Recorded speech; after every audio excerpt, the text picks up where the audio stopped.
Hello, everyone. Welcome to Secrets of Saltmarsh, a Ghosts of Saltmarsh Patreon Greyhawk campaign. I will be your DM and host for today, Stella Luna.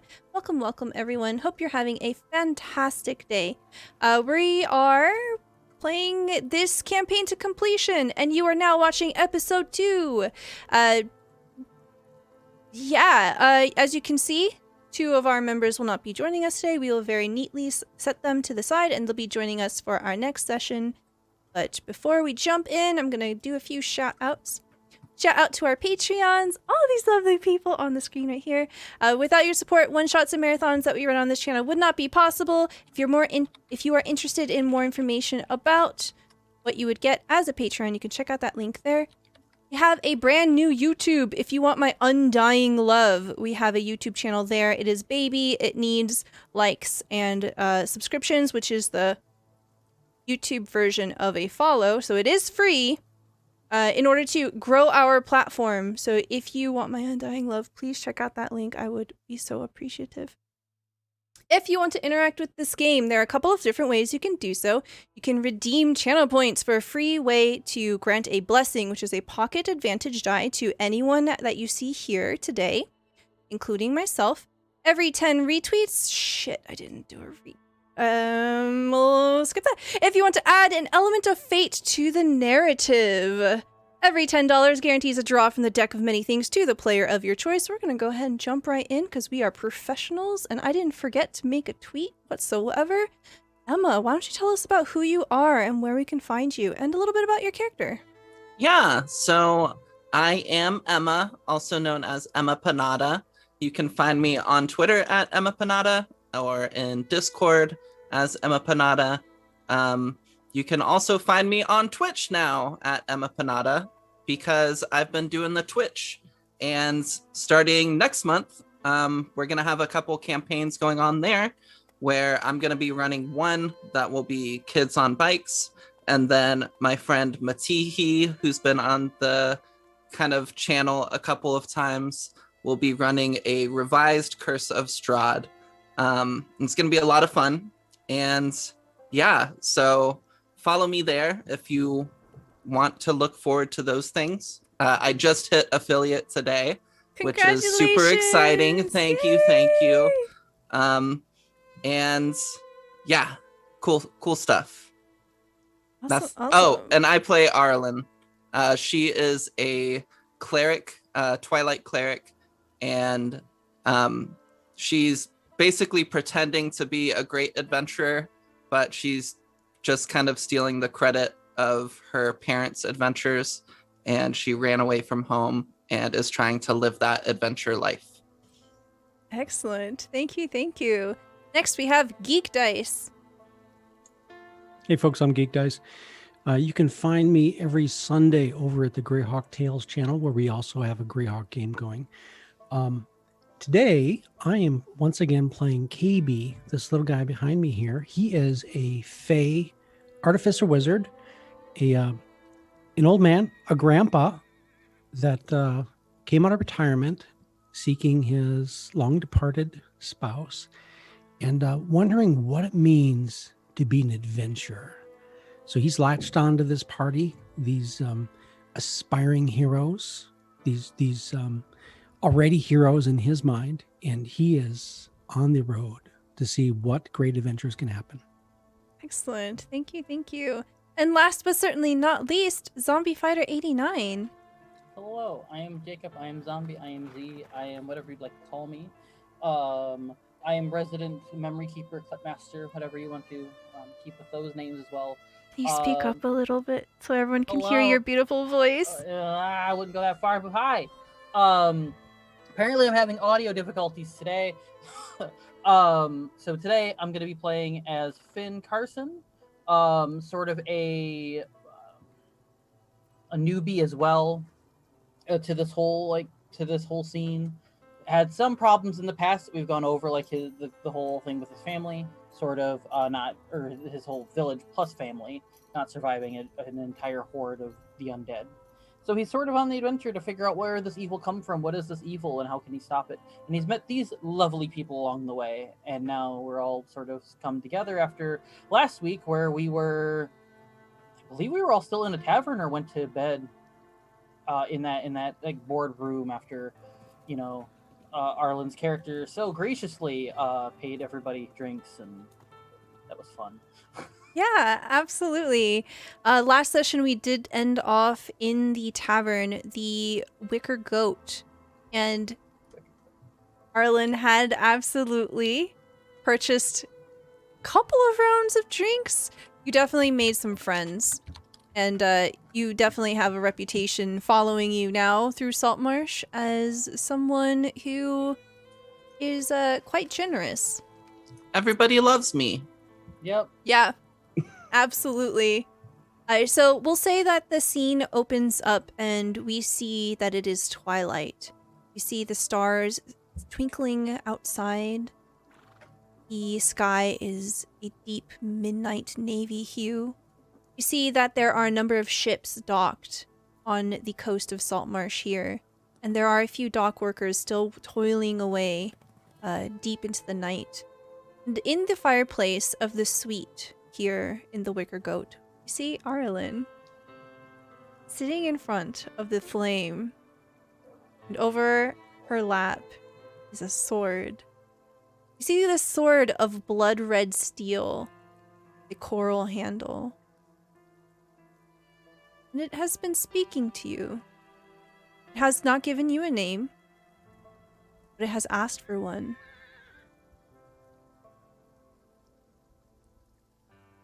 I think as Arlen is sitting there, she is tilting the blade slightly, watching as the reflection of the flames from the fireplace kind of glisten off of the already red blade, enchanted by its look. As she does so, her thoughts rest on what to name this weapon. She hasn't ever gotten to the opportunity to name something so important or valuable or powerful before. And as she thinks of the other powerful things in her life that she might take inspiration from, her thoughts drift to her parents, her father, the warrior, her mother, the cleric, the adventuring party that they traveled with, but none of the names seem to fit. But then she remembers a story from her childhood, one that didn't affect her much as her and her family lived on the land, but one that was told to her all the same. Tritons often are warned of the creature Charybdis, a large sea monster that the Tritons once long ago encountered and have feared ever since. In a lot of ways, Charybdis has acted as a sort of boogeyman to keep children in line, keep them from wandering too far from the ocean villages that the Tritons have taken up residence in. But it was once, and perhaps still is, a very real threat to those living in the waters. And so as she sees this coral-encrusted blade, the sharpness of its edge, the red of its steel, a name falls to her mind, and she quietly says to the blade, "I'll name you Charybdis." You hear a soft whisper as it repeats the name back to you, and then the blade goes silent. What does Arlen do after having this really intense conversation with this strange blade, and now you're met with nothing? Her thoughts fall to silence, thinking now to the future and to the promise that the blade made, that it will bring her glory, It will bring her recognition. It will bring her adventure. A small, excited smile crosses her face as she takes a look at the blade one last time and the fire's glinting off of it. And she straps it to her side, standing from the chair and looking around the room.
The main room there, and adventurers and travelers and people have they threw their boots around. Some of them are probably, some of the travelers are sleeping in front of the hearth, some of those who pay a copper to sleep, what have you.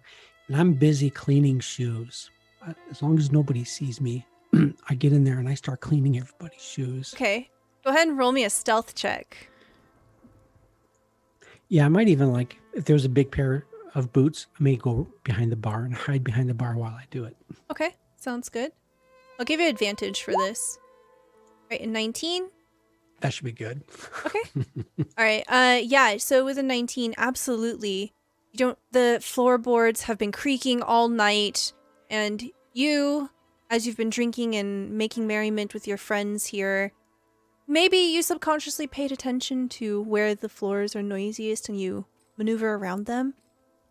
Not even the peep of a mouse could compare to just your dexterous, nimble adventure here as you clean everyone's shoes. And I wave at the little mouse as he sneaks across the room. See a little twinkle in his beady eye, and he just scampers away.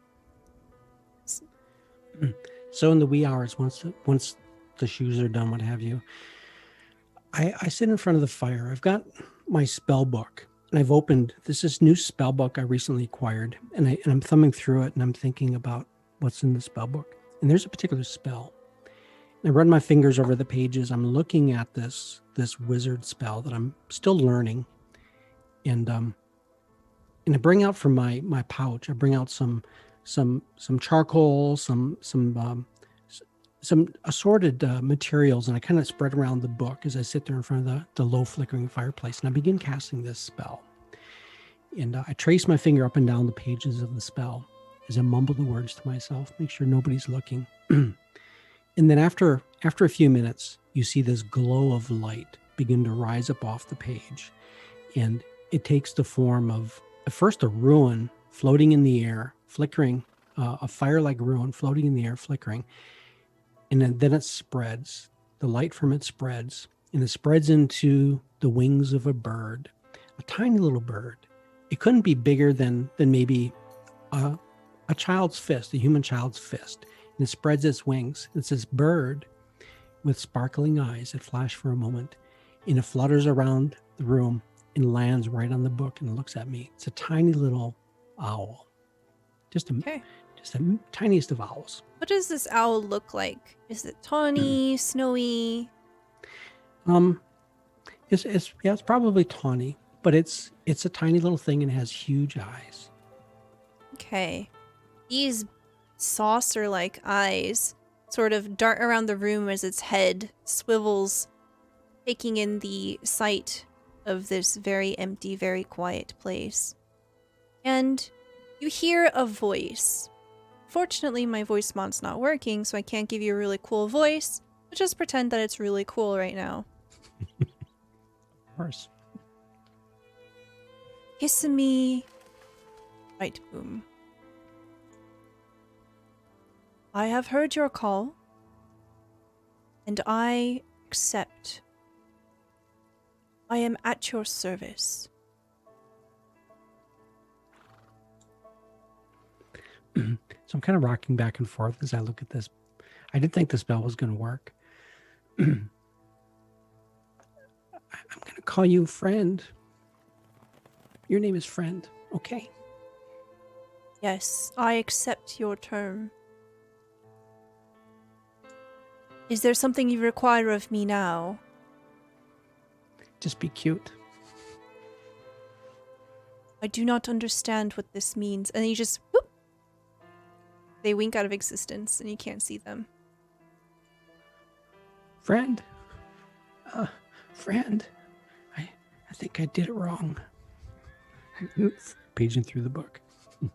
And then you hear scratching of little tiny talons off to the one side of the room. You see, bloop, friend reappears. It appears to be pecking away at one of the floorboards. Yeah, I jump up and chase after him, trying to be quiet, leap over sleeping travelers in front of the hearth. They probably, half of them were drinking through the night, what have you. And Absolutely. Yep. Especially with Arlen's generous contribution. Yeah. All right. Friend will just investigate. You can definitely get the sense after some time that Friend is very curious and does not seem to understand some of like the idioms and phrases that you might be using, such as the word cute. What is a cute designation? Friend will have to discover this on their own. But they seem to be pretty agreeable to any commands you give them. And you can hear people beginning to rise. And you can hear someone upstairs beginning to move around, probably Arlen, finishing up, getting ready to come down for breakfast. Is there anything you want to do? no, this is my time to disappear. So I'll probably make my way upstairs. Okay, absolutely. You slip back into your room. And Finn. You're Finn. Can I get a wisdom saving throw from you? You can. Don't know why my sheet is not in front of me. Sorry. No, you're fine. Thought it was loaded. Wisdom saving throw? Yes, please. All right, 20. Very nice. Nice. Is there anything that you want to do before you go to bed? Probably Finn will just, the room, are we all sharing a room, like the group of us? You have your own private room, and it feeds into a den lobby area that you all share. That's right, because it's like a suite, like one of those fancy suites where it's like you got, yeah, okay. Yeah. So we all have our little areas. So I guess for the sake of picture-wise, I guess, or kind of painting a picture, there'll be like a little stand next to the bed or whatever. And so as he's kind of getting ready for bed, he'll sort of take that locket out of his pocket again, or from around his neck. It wasn't in his pocket this time, it was around his neck.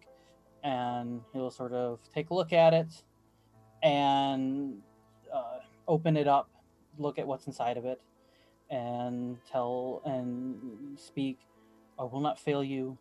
I will try my best to do what I can to avenge you and everybody. And gives it a kiss, locks it up real quick, sets it on the nightstand, breathes a sigh of relief of like, I survived this far, maybe I can actually do it this time, and kind of goes off to sleep. Okay. As you sleep, you dream of a wide plain. You see soft grass gently dancing with a summer wind. The air is sweet. It is kind and gentle. And as you're moving through this field, you can see in the distance a burning village. This is an image that has haunted you for some time. What do you do?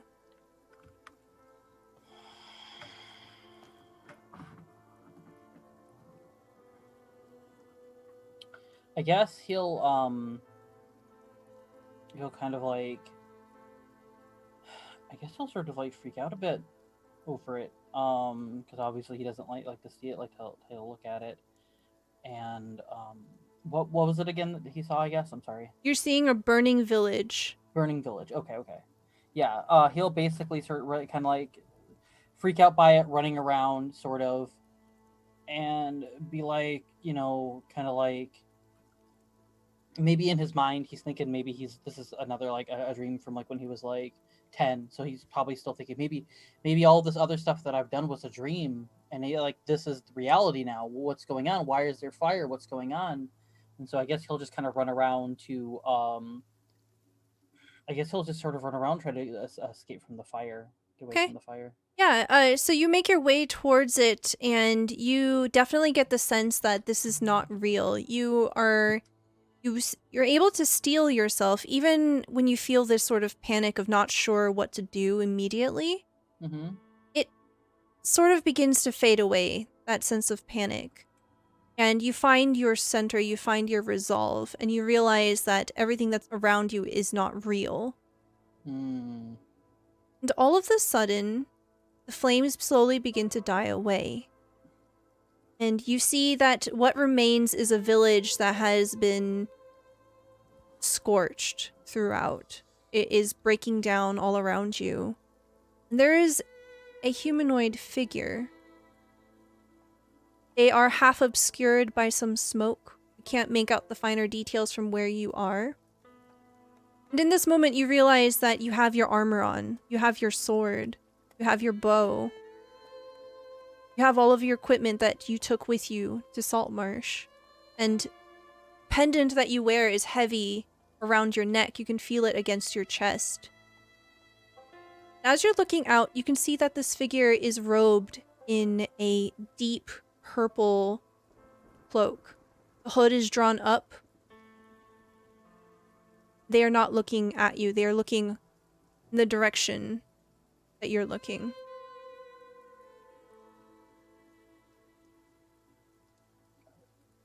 So they're not looking. They're looking at my same direction that I'm looking at them. Yeah, so you're looking at them. You see their back, and they're looking in the same direction. Oh, okay. So they're not face to face. Their back is to me. Okay. Mm-hmm. All right. So I guess I'll cautiously walk up and at a sort of a safe distance say, "Hello, who are you? Can I help? Can I help you?" As you call out, the first few words that you say seem to be lost on them. They don't react whatsoever. Take another step forward and you continue. You offer assistance. And as you do, the figure slowly turns around. And what you see is a skull. This person does not have any skin, any meat, any sinew whatsoever.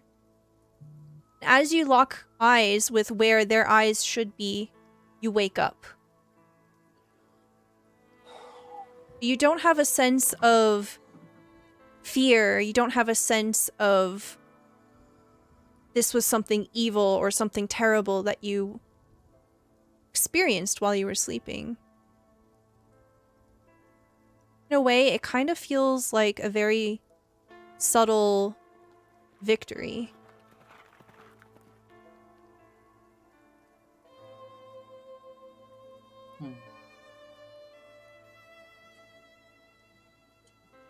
Okay. I guess he'll kind of look. Oh, he'll kind of like move over in his bed, and he'll kind of look where he placed the locket, and right next to him, just for this purpose, I suppose. Say there's like a little like flask or whatever he'd be carrying around with him. Takes a sip of water, sort of just like, okay, it was a dream. Everything's fine. Go ahead and roll me a perception check. Okay. Perception. Okay, 18. As you glance over the pendant, the amulet, you notice that one of the colors has changed. You can choose if it's the metal that's changed. You can choose if it's the insignia. Something about it has changed. Tell me what is different now. I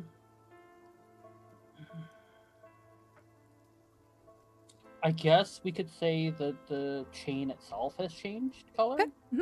Probably be the easiest. And we'll just say that it's changed to sort of a, instead of it being sort of like a silver sort of color, it turned to sort of a bright, I guess kind of like a brightish purple color. Okay. And so it sort of kind of matches, kind of what the garb that I wear. Yeah. And so I guess it just alarms me, and I go and I look at it and I go, or Finn goes, has it always been purple? I don't remember this always being purple. Huh. The dream maybe? But how could... I gotta go back to sleep. I don't know. And he taps it. Love you. I don't know what's going on, but I don't know. And he goes to sleep. Thinking, Okay, he goes back to sleep. All right, yeah, cool. He's like, I don't know anymore. All right, excellent. Time passes on. Arlen, you make your way down into the first floor of the Wicker Goat. You see that some people are beginning to rise. There are still a number of drunken people sleeping on the floor, but they seem to have been pushed out of the way to the best of the ability of the staff here, and they are trying to start breakfast and serve some patrons. You can see that the crowd that greets you here is mostly comprised of miners. It seems that all of the early birds, the laborers of this area, some of the few guards that you recognize from the night before are beginning to hammer back some milk, some broth, grab chunks of meat and bread, and are trying to get ready for their day. And I'd say that as Arlen is coming down, KayBee, you can hear Arlen coming down, but you had snuck back up, so you're in your room. I imagine getting down and seeing what they're cooking and everybody's eating, since this is like a fishing village, is most of it fish? Yes. Yeah, Okay. Absolutely. You can smell the fish even before you make your way down the stairs. She is a happy girl then. She walks down, taking a big whiff, smiling at all the people. She maybe has a slight headache from the night before of drinking, but she kind of sits down at a table and asks for some food. All right. Go ahead and roll me a perception check. I would love to roll you a perception check.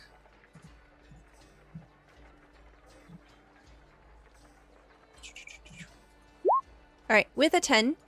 So you sit down and you can see that a few people are bustling around. Someone catches your eye. You see at the bar is a very well-dressed woman. She has long brown hair that is pulled into a thick braid. Her dress is this deep emerald color, and it seems to be on the finer side. You can see that it is embroidered very delicately, and she is wearing a pair of leather gloves. She is very fair in the face. She is very pleasant to look at, and she seems to be in conversation with the bartender that you know from last night. Mm-hmm. Whose name is on my list here in front of me. Right here. I'm not sweating. Are any of my other friends around from last night? You see Jeff, the city gate guard, very enthusiastic, story-loving older gentleman sitting at the bar. You can visibly see, even with a 10 perception, that he is leaning towards this woman that you see, trying to eavesdrop. Yeah, I think Arlen will leave her food for a moment and go and sit next to Jeff, kind of leaning over with him. What have you heard? Oh, hello there, my friend. And he gives a big toothy grin. And you can see that there is not milk in his mug. He is definitely drinking already. And he leans towards you, conspiring tones, and says, "That is Hannah Wrist. She owns the Snapping Line. It is another inn tavern further into Saltmarsh. It is a very good-to-do place. She comes from a wealthy family of well-known lobster catchers. They have a spirit called claw wine, which is made from lobster meat. Very unique. Very strong stuff. I think you would like it." That sounds incredible. What's she doing here? Oh, it seems that there is a shipment of claw wine missing. And as the two of you are kind of like looking over, you can see that now that you're much closer, Hannah seems to be in a state of displeasure. She seems to be quite agitated. You can see that she is flushed in the face and she is trying her best to keep herself composed, but her brows are knotted together and she huffs a little bit. What does Lankus look like right now as he's talking to her? Lankus is struggling to keep his attention on her. You can see that he is trying to multitask, serving various patrons at the bar, trying to direct some of the wait staff around. And he gives an apologetic look to Hannah. Okay, I think Arlen's gonna go save the day and walk over towards her. Pardon me, miss, but I heard something might be wrong. Her attention swivels onto you, and you can see that she is quite uncomfortable. She wrings her hands together. Hello. Yes. No, I don't think... She looks you over in an assessing way. How are you dressed today? Have you cleaned yourself up from being on the road? Are you still disheveled? You did literally go into the river. The little stream broke. Yeah, I swam around in a river. I mean, I'm about as clean as that river was. Okay, great. Yeah, you're fine. You see her look over you, looking over your gear, and says, "You must be an adventurer, yes? Maybe you can help me." Yes, quite an accomplished adventurer at that. I will do whatever I can to bring a smile back to your face. What's wrong? She visibly flushes. You see just a well of color take her cheeks. Well, perhaps someone will be able to do something. Lankus, thank you for your time. She deliberately turns away and focuses completely on you and says, "Perhaps we can discuss the particulars at the Snapping Line. Please make your way there and take your time. I will pay you handsomely for any help you can give me." Absolutely. I have a few friends I think might be able to help as well. I'll bring them by. Yes. Fantastic. She shoots just daggers in her eyes over towards Lankus, and she huffs and begins to storm out, and you hear the click of her heels as she leaves. Yeah, she has a very nice butt, by the way. Okay, great. Yeah. She watches as she leaves, and then once the door has closed, she'll turn around and look towards Lankus. Why was she upset with you? As you look to Lankus, can you tell me when to stop? Thank you so much, GodfatherWraith. I hate you, GodfatherWraith. Oh my gosh. Well, depending on the card, I either hate you or love you. Stop.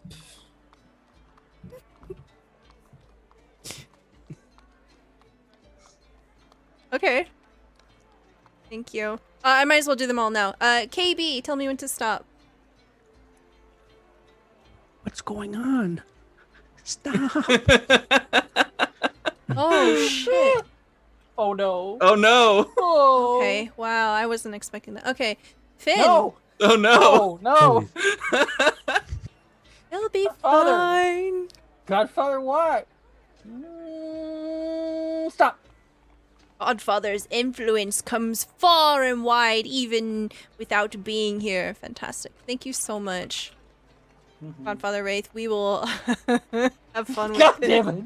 What have you done to us, Godfather? Okay. Yeah, so, Lankis seems to have the same disposition towards you. He is trying to work as he addresses you. Something about something missing. Look, we are not immune to smugglers and pirates and thieves, even with the King's men and the increased security all throughout. I have no reason to try to acquire her precious claw wine. It's disgusting. I wouldn't be able to sell it here. No one wants that. Really, I've heard it's quite good. And she kind of looks over to Jeff. Jeff just kind of like turns away and sits. Was he lying to me? Roll an insight check. I think I'm good at these. I'm pretty good at these. Yeah. 19. An opinion, perhaps? Okay. That's not a thing in D&D. Opinions don't exist. You can tell that Jeff really means well for you. Okay. He's my buddy. Yeah. Yeah, she'll look back. She was expecting you to go get her shipment from smugglers and pirates. Oh, perhaps seeking information. I don't know. Look, I have my hands full here, as you can see. Of course. Thank you for your time. And she'll pass him a silver. He takes it and he holds it kind of questioningly between you. What is this for? Just for being a good host, and it's a busy morning. I figure for the trouble. He leans back, looking at you with some appreciation, and says, Edward, send a platter up to the third room, the third floor. Oh, thank you very much. That's not necessary at all, however. Lay that order. And then he just pockets it, gives you a gruff nod, and then continues working. Yeah. She'll go back to Jeff and she'll be like, all right, tell me everything about this Hannah woman. And we can go to the others and what they're doing. Yeah, so we see the camera slowly pull away from Arlen and Jeff just gossiping. And it will fixate back upstairs. KayBee, you know Arlen has gone down. And Finn, do you snore in your sleep? Sure. You hear Finn snoring through the wall. I'm probably snoring too because I have these nocturnal activities. I'm up and about, cleaning shoes and whatever. People probably look at KayBee in the mornings like, how can that little man sleep so much? Fantastic. Okay. Arlen, some time passes and like the majority of the morning rush has died down by now. It is a lot quieter and yeah, Finn and KayBee have not come downstairs. She's a bit perplexed. I imagine Jeff has to get to a shift at some point. He doesn't seem like he's in any rush. Oh, I will say that at some point, Jem and Garen do come down, and they end up talking to a guard that says something to the effect of Eleander Fireborn, the captain of the guard that Garen had been speaking to, wants to see them. So the two of them are like, oh, we'll meet up with you later. Don't die. And then they leave. Okay. She's a little jealous that she wasn't asked for as well, but that's fine. I think after a little bit, as conversation between her and Jeff is dying down, she will go upstairs to check on KayBee and Finn and make sure they didn't die in their sleep or anything. Okay. as you go up to the stairs and you make it to the suite, and you can see that both of their doors are closed. You can hear the snoring through the doors. And as you're turning to look towards Finn's door, you realize, oh, a dog was following you. And right behind you is an Irish Wolfhound. There is a noticeable bandage wrapped around one of its legs. And as you make eye contact with it, this creature lowers its ears and makes massive pleading eyes at you. Kind of lifts up its paw. Oh, come here, you sweet thing. And she'll like kneel down and will cast cast healing word on it. Okay. As you get closer to the animal, you can see that these bandages are very unusual. Instead of being made out of cloth or linen, it seems to be made out of some kind of fiber, some kind of plant. And you would get the distinct smell of some kind of poultice underneath it. It is very herbal. It seems to be some kind of home remedy. Mm. It's very unusual. Go ahead and give me a nature check.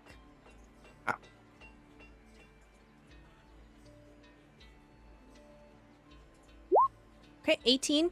Yeah, you can definitely get the sense that this must be the work of a druid. This is Druidic Healing. Okay. Curious. She's heard a lot about druids, but she's never actually gotten to meet one in person, I don't think. So as she's looking at this and as she heals the dog's wound, hopefully the rest of the way. Yeah, what does your spell look like as you definitely restore this creature?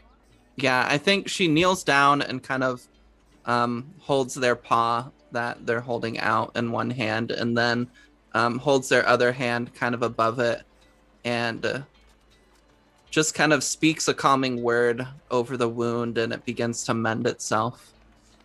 Excellent.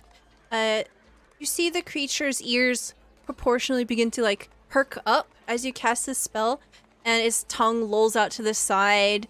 And immediately after you cast the spell, a surge of energy seems to just well in the creature, and it's trying to like push on you and jump up on you and trying to lick your face. Very excited.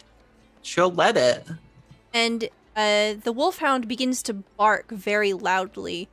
Finn or KayBee, would you wake up to the sound of a dog barking? Mm-hmm. Okay. Yes.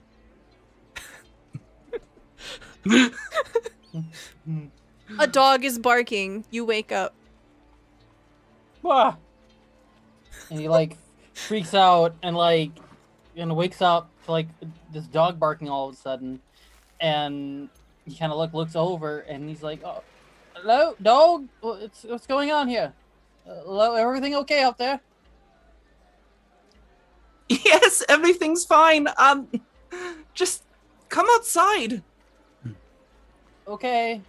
And then he'll kind of grab his stuff, put the necklace, locket around his neck again, kind of look at it again, going, "It was always purple," and then puts it back on again, and then walks out the door with stuff. Like, okay. "Oh, hi. Where'd you find this pupper?" They followed me up here.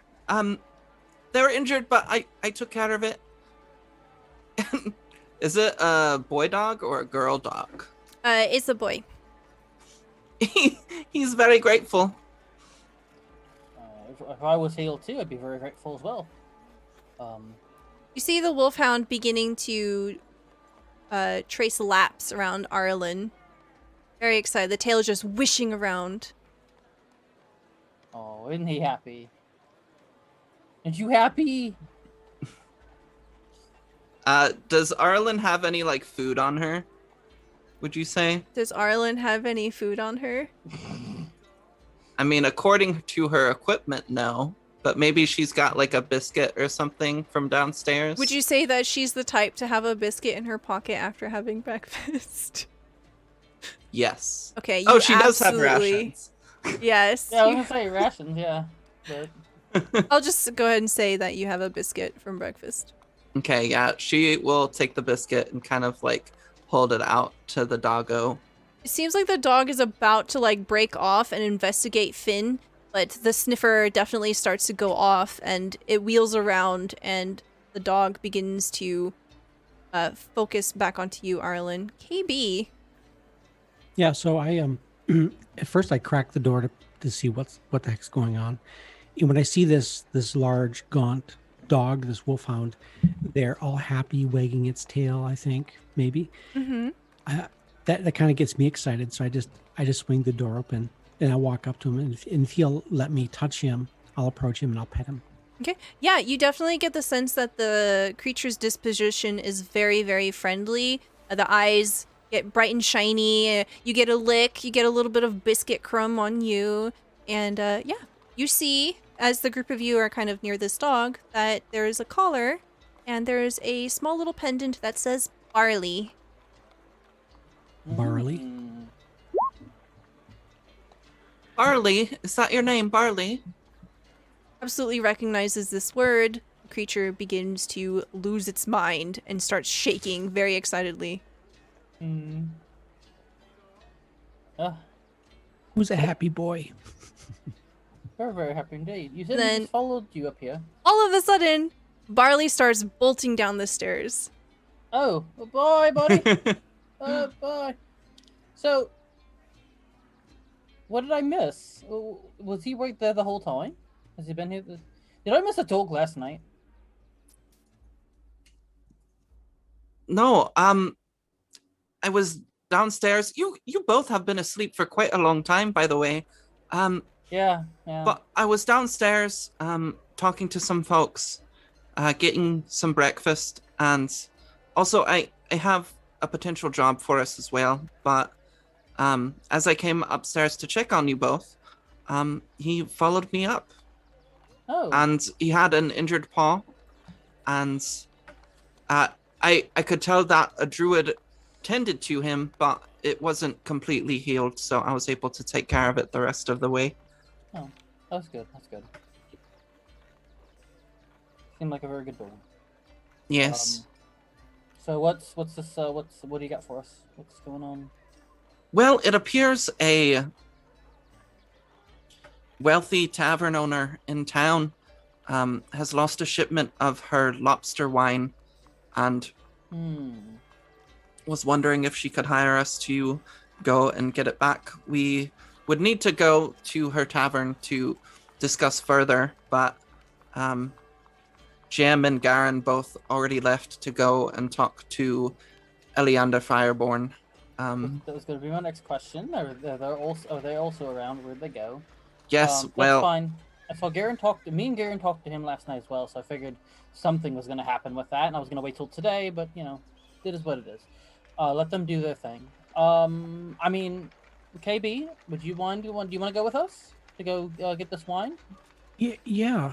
I'll help. Okay. I feel some goodwill in this town. Some positive helping out will probably do us some good around here, especially if we're going to be here a while. So. Absolutely. And for a few adventurers like us, this shall be no problem at all. Of course, like us. Of course. No problem at all. None whatsoever. All right. So you begin to make your way off. You exit out of the Wicker Goat, which is building number 3 here on the map. And yeah, you can see that to the north is the direction you had come from. Over here, this is north. So on this map, north is to the left. So north is this way. Okay, you see the way out of Saltmarsh to the north, and then to the south, it goes further into the village. Okay. You can see that there is quite a bit of traffic already. People are making their way westward down the hill towards what appears to be very visibly a mining headquarters down here. You see that there are a number of large carts bearing ore and rock circling around this area here, giving away its identity. And the majority of the traffic does head further south into Saltmarsh. Yeah, I imagine we would ask directions for where the snapping something tavern is. Yeah, you flag down one of the guards. Oh shit! Well, You flag down one of the guards, and one thing you notice as you're moving around is that a lot of the guards seem to be moving in pairs. They're never alone. And one of the guards has a club attached to their hip. They point to the heart of Saltmarsh and say, "You're going to want to cross Sharkfin Bridge, make your way through the weekly market, and right next to the council hall is the snapping line." All right, perfect. Thank you so much. You're very welcome. Do not commit any crimes. Of course, I would never. I do have a question for you. Yes. I've noticed a lot of the guards being in pairs today. Is something going on? No standard procedure. You know, if there's any mischief about, we need backup. Of course. I simply noticed because when we came into town yesterday, one of the guards we met was watching the wall alone. Do they typically only watch alone? He leans in. Do you have the name of this guard? I think it was, Brian or something. Brian. All right. No, I'm it's... standing next to Erin and I'm pulling on her sleeve. Erlen will look down. I think that's wrong. Oh, it's fine. It's fine. Don't worry about it. Oh, okay. Oh, well, we will issue a ticket of, breaking procedure. It is improper for a guard to be on their lonesome. Very well. I will keep an eye out, and if I see him again, I will be sure to give him a stern warning. Very well. Thank you, citizen. Of course. We'll be on our way. And the guard begins to leave with his partner. And you can see very visibly the guards are wearing this leather patch on their armor. It is the green cattail reeds of Saltmarsh. Okay.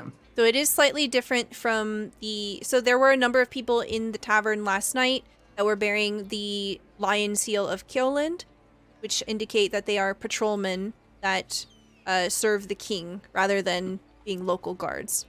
Okay, got it. All right. So there are a couple of ways that we can do this. You can make your way into Saltmarsh through the heart of it like this, where the majority of the traffic is. Or if you want, you can double back a little around the barracks and you can head this way. Around the long way, which doesn't really make sense, but you can do that. Well, I don't know about you, Arlen, but I don't know if the long way would make a lot of sense. So I think that we should just go the straight narrow path right down where the majority of the people are. You know, I agree. we're not gonna get a lot of. Perhaps after last night, word of us will have spread around, and some people will recognize us. And Well, and the fact that if we go this way, there's more people. There's less likely someone to jump out or do anything or try to start anything with a bunch of people around. You know. of course, At least you would hope so. I don't know. you're Alright. picking up on some great, incredible information about adventuring there, Finn. Well, I've read a couple things. That you have. And she just kind of nods and gives you a bit of a look of appreciation as you're speaking up. And I guess we'll continue down the main road. Okay, excellent. Yeah, you can see some of these first few buildings that you encounter here.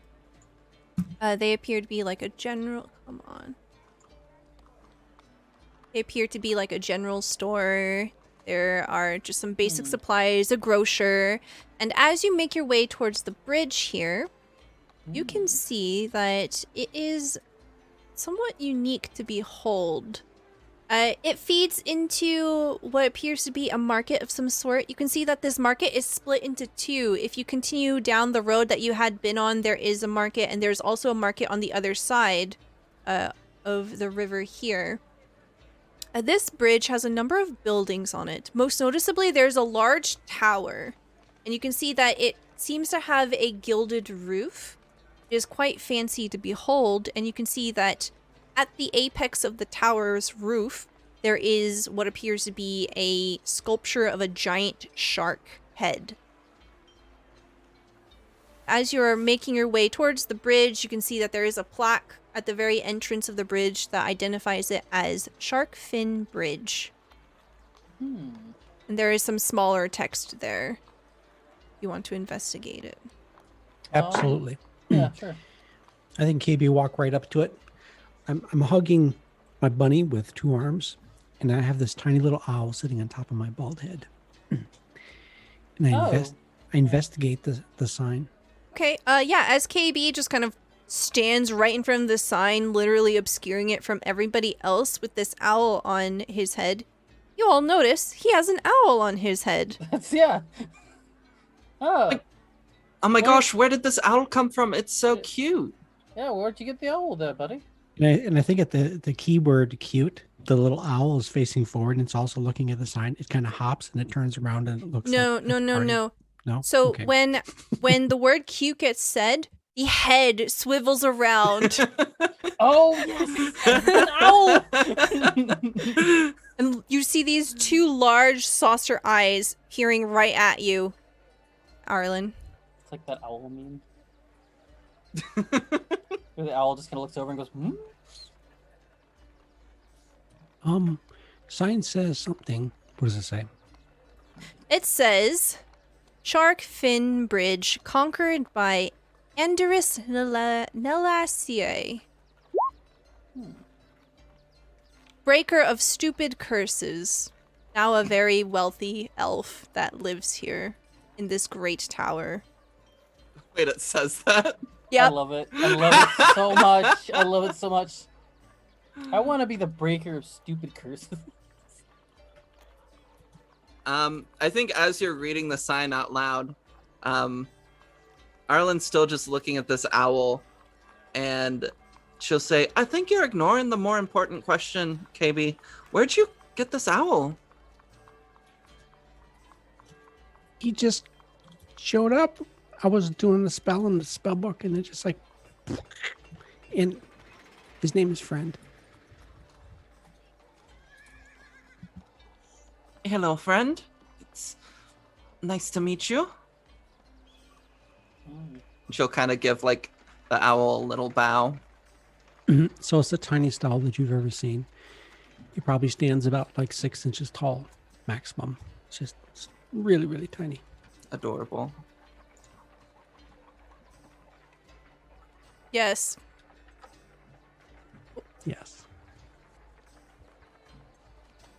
And you see that there are wagons moving about. There are people milling through. A few people are definitely looking at KayBee and just the number of animals that he has on him.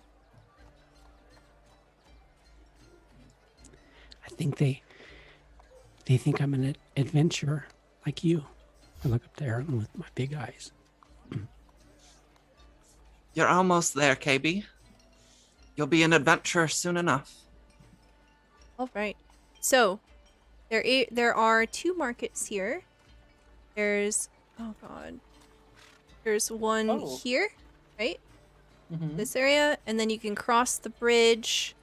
There's another market here, and the instructions you've been given are to cross the bridge to get to the snapping line. Would their DM be a place to possibly sell things? Yeah, absolutely. You had passed a number of buildings, and you definitely get the sense that if you go to either of the markets, you will probably be able to peddle whatever you want as well. Okay. Yeah. So I guess he'll kind of point. I guess the one was that you said there was one over the bridge that we could go to. Mm-hmm. Okay. Then over the bridge we'll go to a market over the bridge. Okay. Sounds good. As the group of you make your way over the bridge, nothing happens. You are able to... Oh, ignore that. Oh, you didn't see it. Haha, else on the GM layer. Perfect. Okay, great. No, we saw it. Did you I see really? something green. Yeah. Oh, bye, green. I actually wasn't looking. Can you show me again? No! Yeah. No! Wrong It's the button. curse of Sharkfin Bridge. No. The curse is broken. That stupid curse is broken. Okay. Stupid curse. So you make your way to the market, and you can see that there are a number of different vendors here. You can see that there are people trying to sell a number of mining tools, adventuring tools, and if there's anything you want to peddle, you can probably find someone here. You walk up to a general vendor. It appears to be operated by a young woman.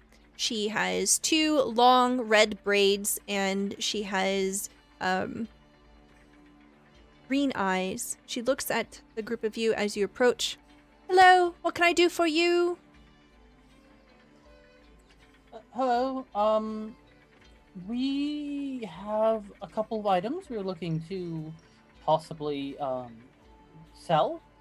We're sort of new around here, so we're not entirely sure of we're just kind of going around, and this looked like a place that might... Do you guys take things? Yes, absolutely we do. Let me have a look. All right, what exactly do you want to sell? And we'll just kind of like do this a little quickly so we don't have to worry about it too much. I do remember the 2 crossbows that we got. Was that also... what else other than the crossbows did we want to sell? I think there were some scimitars from the bandits. Yep. Okay, is there anything of the bandit stuff that you want to keep?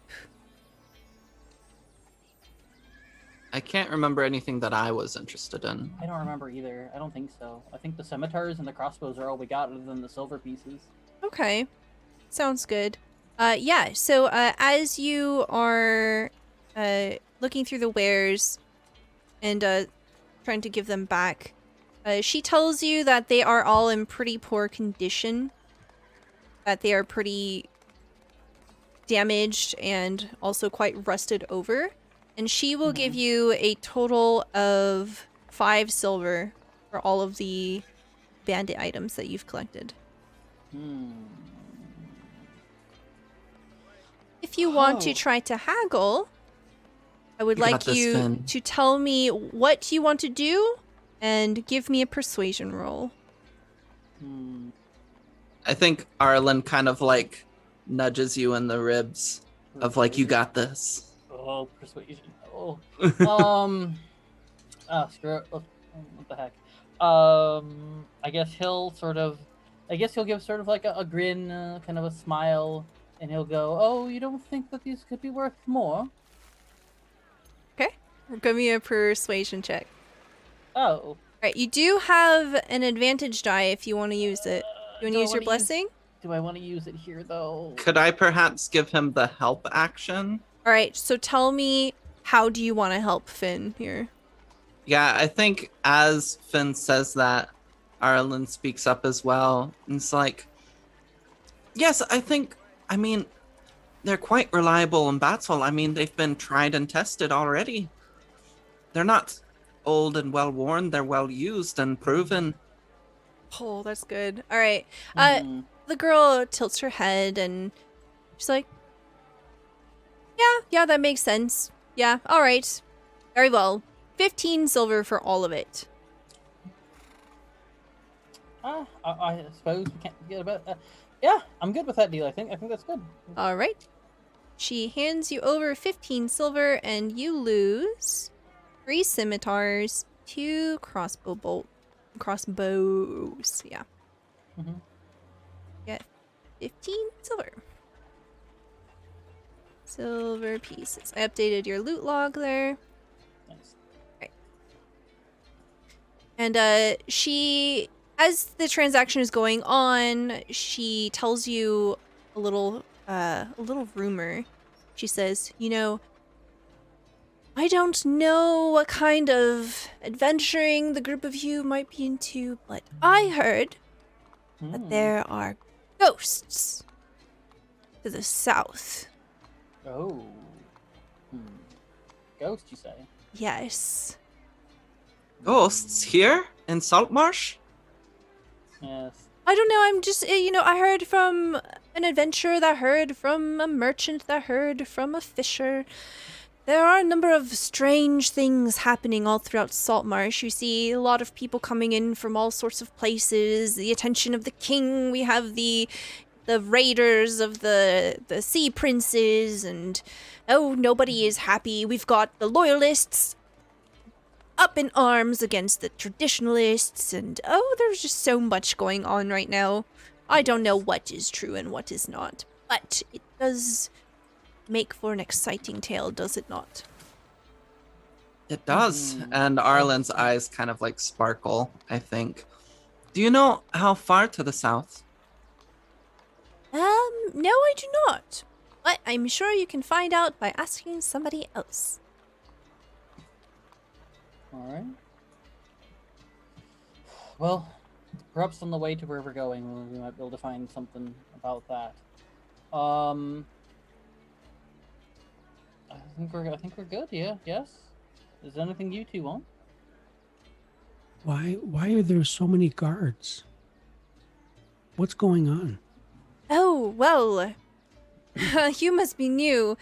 Yes, so the king has decreed, the good old king, whose name is King Kimbertos Scotti, his peerless majesty, the commoner king, has decreed that the mining guild should be established here, and that they should have a seat on the council of Saltmarsh. Can you believe that? It has essentially changed the politics. For a very long time, we had just the traditionalists. And now we've got loyalists to the king. We've got all sorts of drama and intrigue that we did not have before. This used to be a sleepy town. There used to be nothing here but us keeping our heads down to avoid being raided by the sea princes, and you would think that with all the guards around that it would deter them, but no, I tell you, this will make things worse. The sea princes and the pirates and the raiders and the smugglers, it's all bad news. Everyone's being agitated here and there, all the way up and down the coast. Are you okay? Oh, I'm fine. Business is fantastic.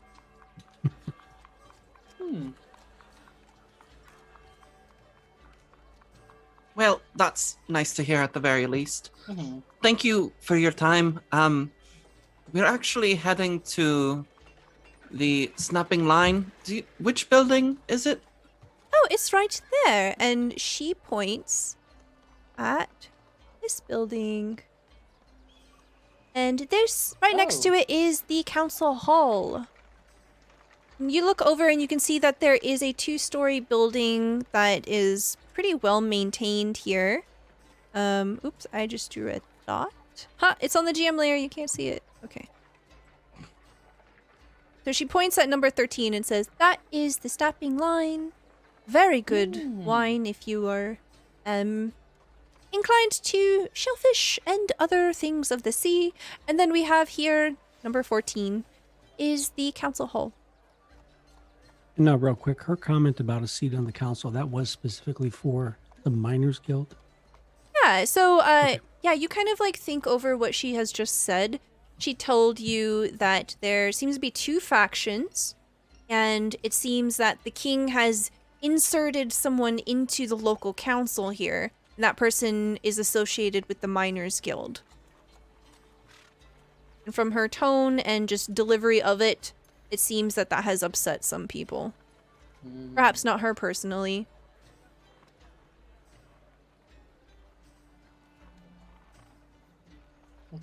Well, I think it's about time we go to the winery then. We very much appreciate taking the stuff off your hands, and if we have anything else to look or possibly even buy, we will definitely stop by. Oh, excellent. Just to let you know that if you do want to do some more business in the future, I will actually be on the other side of the river because Stella mixed them up. This right here is actually the weekly market. This is where you get all of the fish that you could ever possibly want. And the other side is the green market, where you get everything that isn't salt or fish. So you'll find me tomorrow on the other side if you need me. I'll make sure to note that. Thank you. What's your name? My yes. name is Addie. Hi, Eddie. Nice to meet you. What's your name? KayBee. Nice to meet you, KayBee. All right, bye. Take care. Bye. All right. So as you approach the this snapping line here, you see that there seems to be quite a few people filtering in and out of the council hall. You can hear the din of a crowd, though you can't really see the crowd from out here. It seems that there's something going on presently in the council hall. You also see next to it is a pretty tidy and well-established building. See that the exterior is well manicured. Snapping line, it seems to be made out of essentially what looks like half a dozen decommissioned fishing ships. It does seem very nautically themed and stylized. You instantly get the feel that this is trying to trend towards certain aesthetic, trying to appeal to a certain crowd, where the Wicker Goat was definitely more of your traditional kind of inn tavern. Okay. I think before we step inside, Arlen looks towards Finn.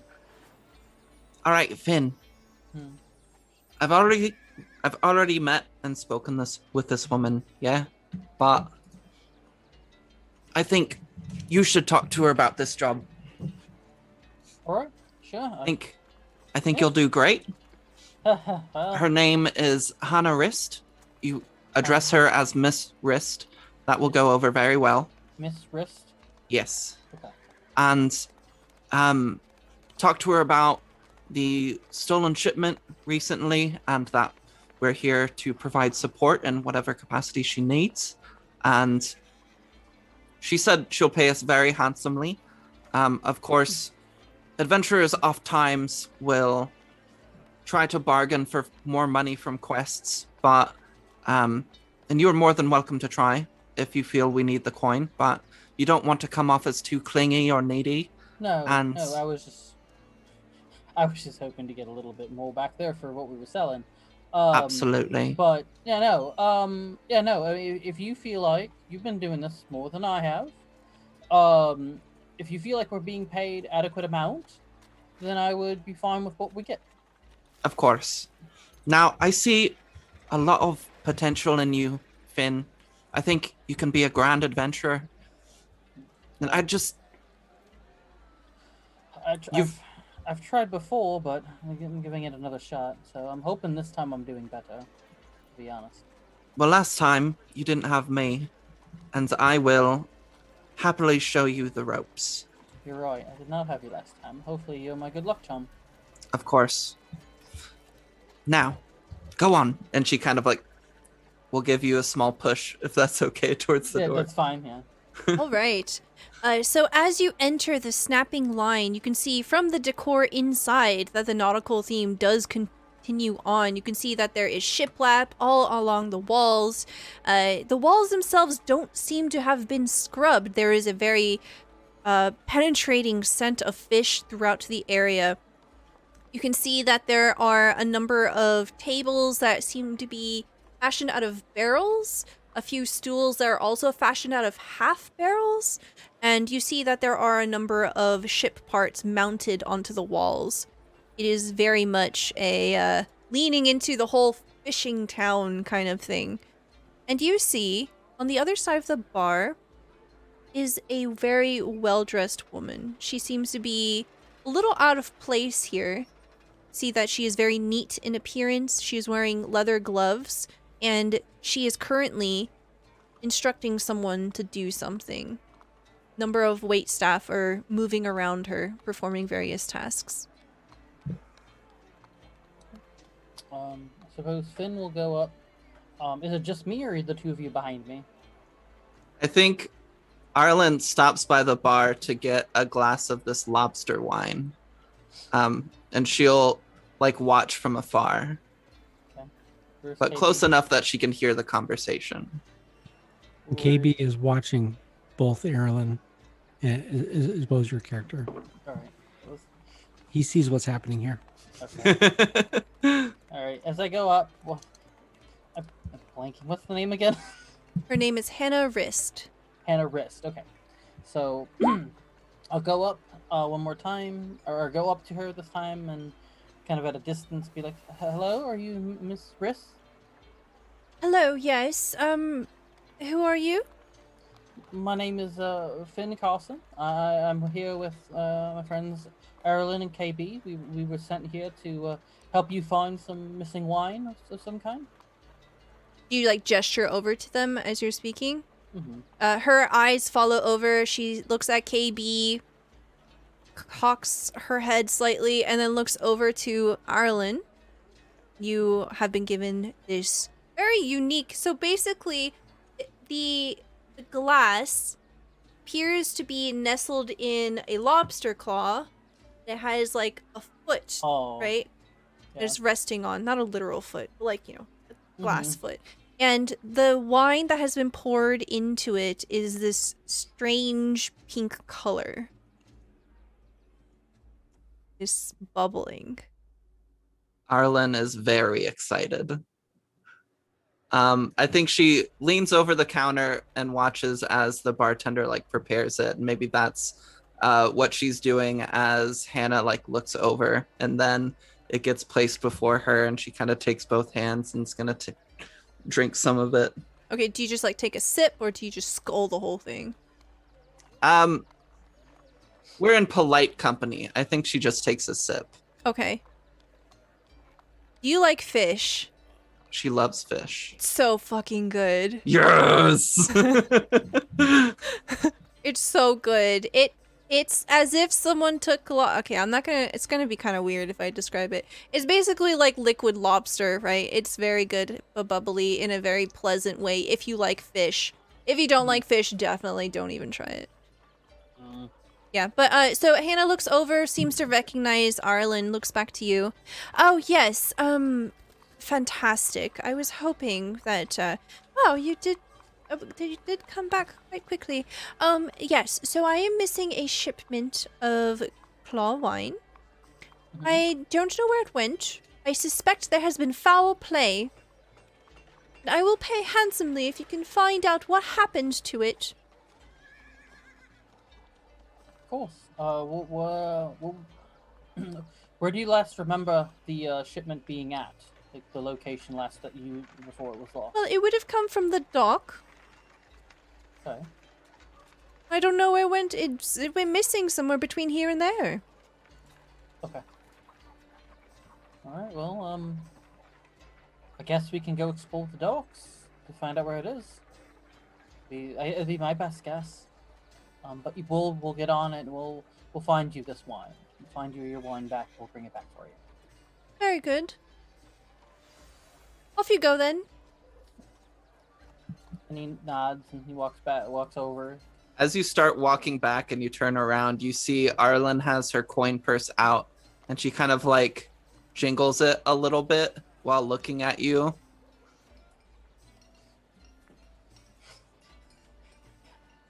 As if to say, ask about payment. Oh, yes. One more thing. Yes. How is, will the payment be, how will I guess the payment go? I mean, obviously we'd bring it to you, but would it be immediate then? Or how would the payment? Ugh, I suppose I can pay you in advance. Hold on.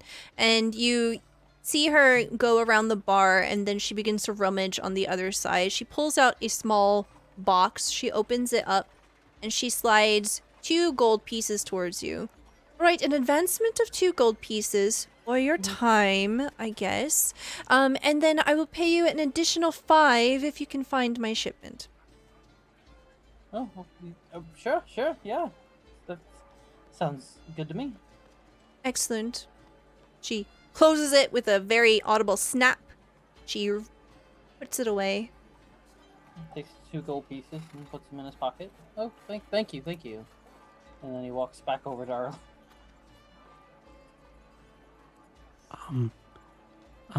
Finn, Yes, KayBee. who, what, where, why, when? So, the last known knowledge of where the drinks are was at the docks. So they get brought in to the docks. From the docks to her establishment is supposed to be, I'm assuming, like a caravan or some such. But along that way, the last she knew, it was just at the docks. So we have to sort of follow from here to the docks, sort of figure out where it might have been missing, who might have maybe taken it. Maybe it's still stuck in the docks. We don't know yet. But that's where we're going, is the docks. And she gave us some gold in advance, and we're going to get 5 extra gold when we're all set. You did a great job, Finn. Nice work. Thank you. Could have gone a little bit smoother, but you did great. You'll get better as you try more. Yeah, I'm not the best at the negotiations, but you know.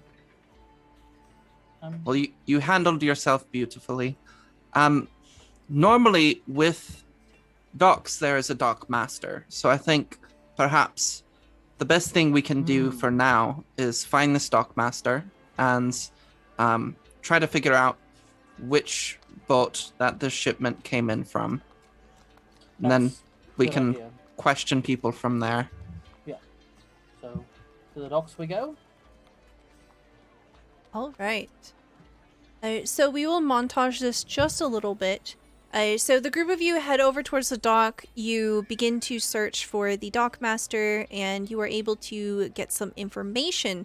Can I get I'm going to need a persuasion check, an investigation check, and a perception check. I'll investigate. Ooh. I'll persuade. And we'll get a perception from you, Finn. Oh, great.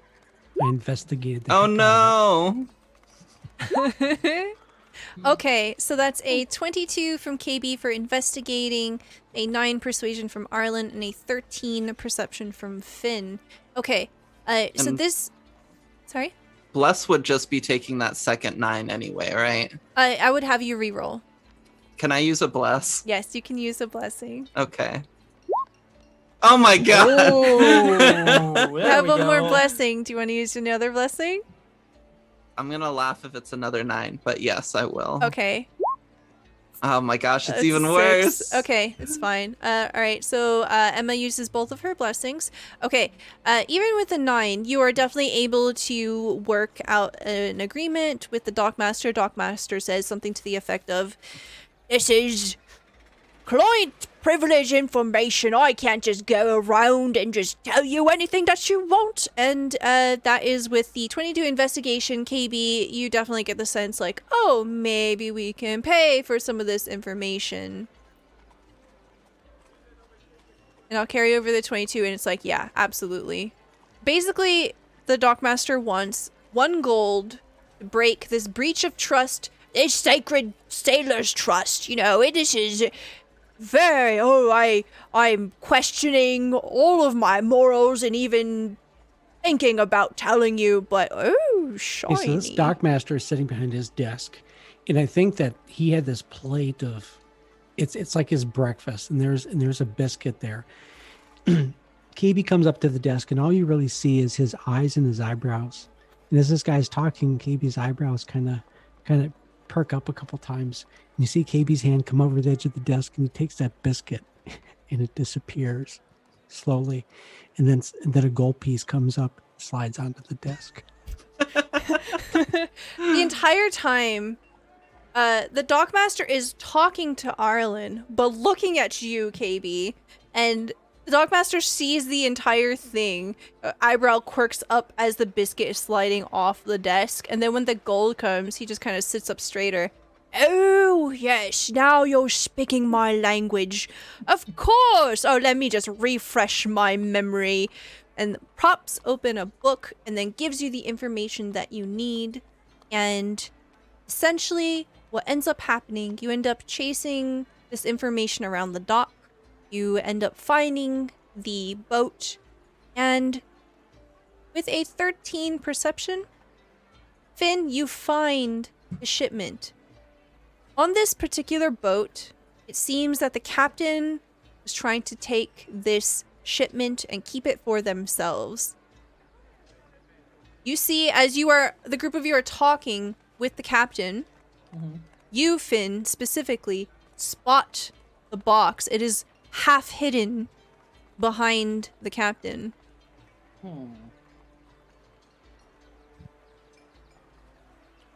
I guess he'll sort of go over to Arland and sort of say, sort of like whisperish or something of that nature. I think that's the box over there. And as it's pointed, you can definitely see it. Oh, well, let's sort this out then, shall we? And she'll walk up to the crew or the captain or whoever she can get a hold of. Okay. So I'm going to either need a persuasion check or an intimidation check, depending on how you want to approach this. I would like to persuade. All right. Tell me what you want to say, how you want to approach this. This will be kind of like a montage. Yeah, she's like, oh, hello, pardon me. We are working on the behalf of Hanarist, the owner of the snapping line. It appears she's missing a shipment of her lobster wine, but I can actually see it right there, and it seems you simply forgot to unload it. So if it's all right, we will take that from you now and deliver it to our client. Excellent. Go ahead and roll me persuasion at advantage. All right, 12. That's totally fine. So you approach the captain. She is this well-built half-orc woman. She is very finely tailored. And as you say that, you see a flush visibly take her features. Her cheeks turn this deep purple color. And she looks over. Oh, yes, that does seem to be the case, doesn't it? Well, since you are working for Hannah, my dear Hannah, yes, of course. Perhaps we can discuss some sort of discretion. Say that you found it on the side of the road. Of course, I would never throw you under the bus or anything like that, but I hope you understand that this sort of thing can't happen again in the future. Of course, I wouldn't want to upset my dear Hannah. Of course. So, Of course. Help yourself. thank you. And she'll kind of walk past and, is there an easy way to transport this large barrel of wine? So you'll either roll it or... Oh god, KayBee, you're totally not going to be helpful for this whatsoever. Thanks. Perhaps you and Finn can work together in doing a Yeah. two-person lift. I'm willing to do two-person lift if you're good for it. All right, let's take care of this. All right. Yeah. Take it nice and easy and slow, and the two of you working together bring it back to the snapping line. And we see a montage of Hannah being extremely ecstatic that you've managed to find the wine. She pays you the 5 gold that was promised, and she tells you, as she invites you to lunch, that now that you've proven yourself to be very helpful, I have a task for you, if you would be so interested. See, Possible. there is a matter that is of some interest to the Council of Saltmarsh. If you do plan on staying here in Saltmarsh for some time, currying the favor of the Council, definitely be something attractive to adventurers like you. Of course. Yeah. It is a very nice town. We were planning on staying here for a while, at the very least. So we would love to be of any assistance. All right. Do any of you have any apprehension to ghosts? And as she asks that question, the screen will slowly fade to black and we will go on our break. Yay! We will be back in 5 minutes. We're just going to do some stretching, grab some water, grab some snacks. If you've been here with us since the beginning, please do so as well. Take care of yourselves. We'll be back in 5 minutes. You're back. Group of you are gathered around, and Hannah begins to tell you that there's a legend 4 miles south of Saltmarsh. There's a building, a home. A hermit used to once live there. Some people believe that they were an alchemist of some sort, or wizard, perhaps. There have been stories of undead, ghosts, hauntings of this building, and that has proven to be something of a source of fear for many of the citizens here. If you are brave enough, go investigate. Perhaps this would curry some favor with the Council of Saltmarsh.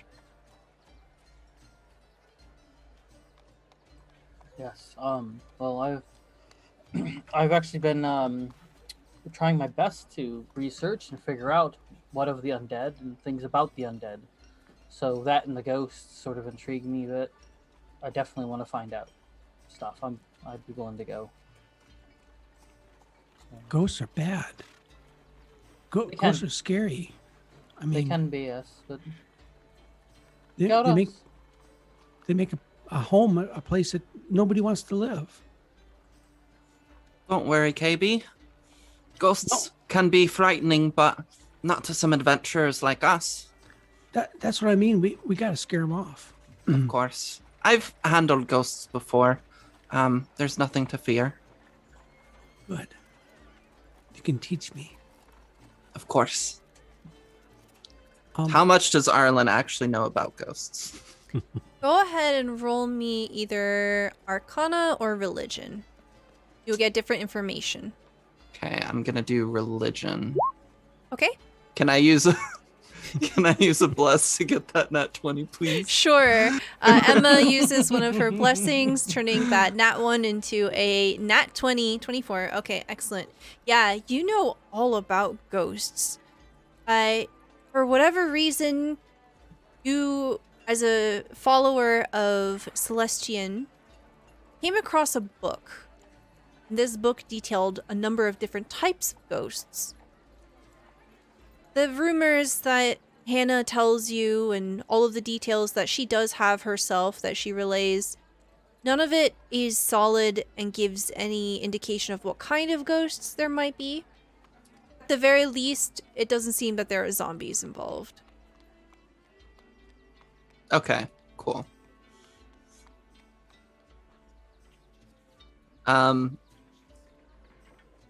As she kind of like details all those things, I think she'll look towards the others. Well, it doesn't appear that zombies are involved, so you can be grateful for that. Zombies can be nasty business when there's a lot of them. But, Yeah, they can be. They can be. excuse my limited understanding of the local topography, but is this house on an island, or does the land kind of wrap around and eventually it will get there? Do you have a map? Do we have a map? Yes. You do. Okay, cool. So yeah, we will pull out the map, because I know just from like this town map, south is water. Yeah. So as you unfurl your map, Ooh. you have the barest of information here. Saltmarsh is very small. There has been no real need to map everything out.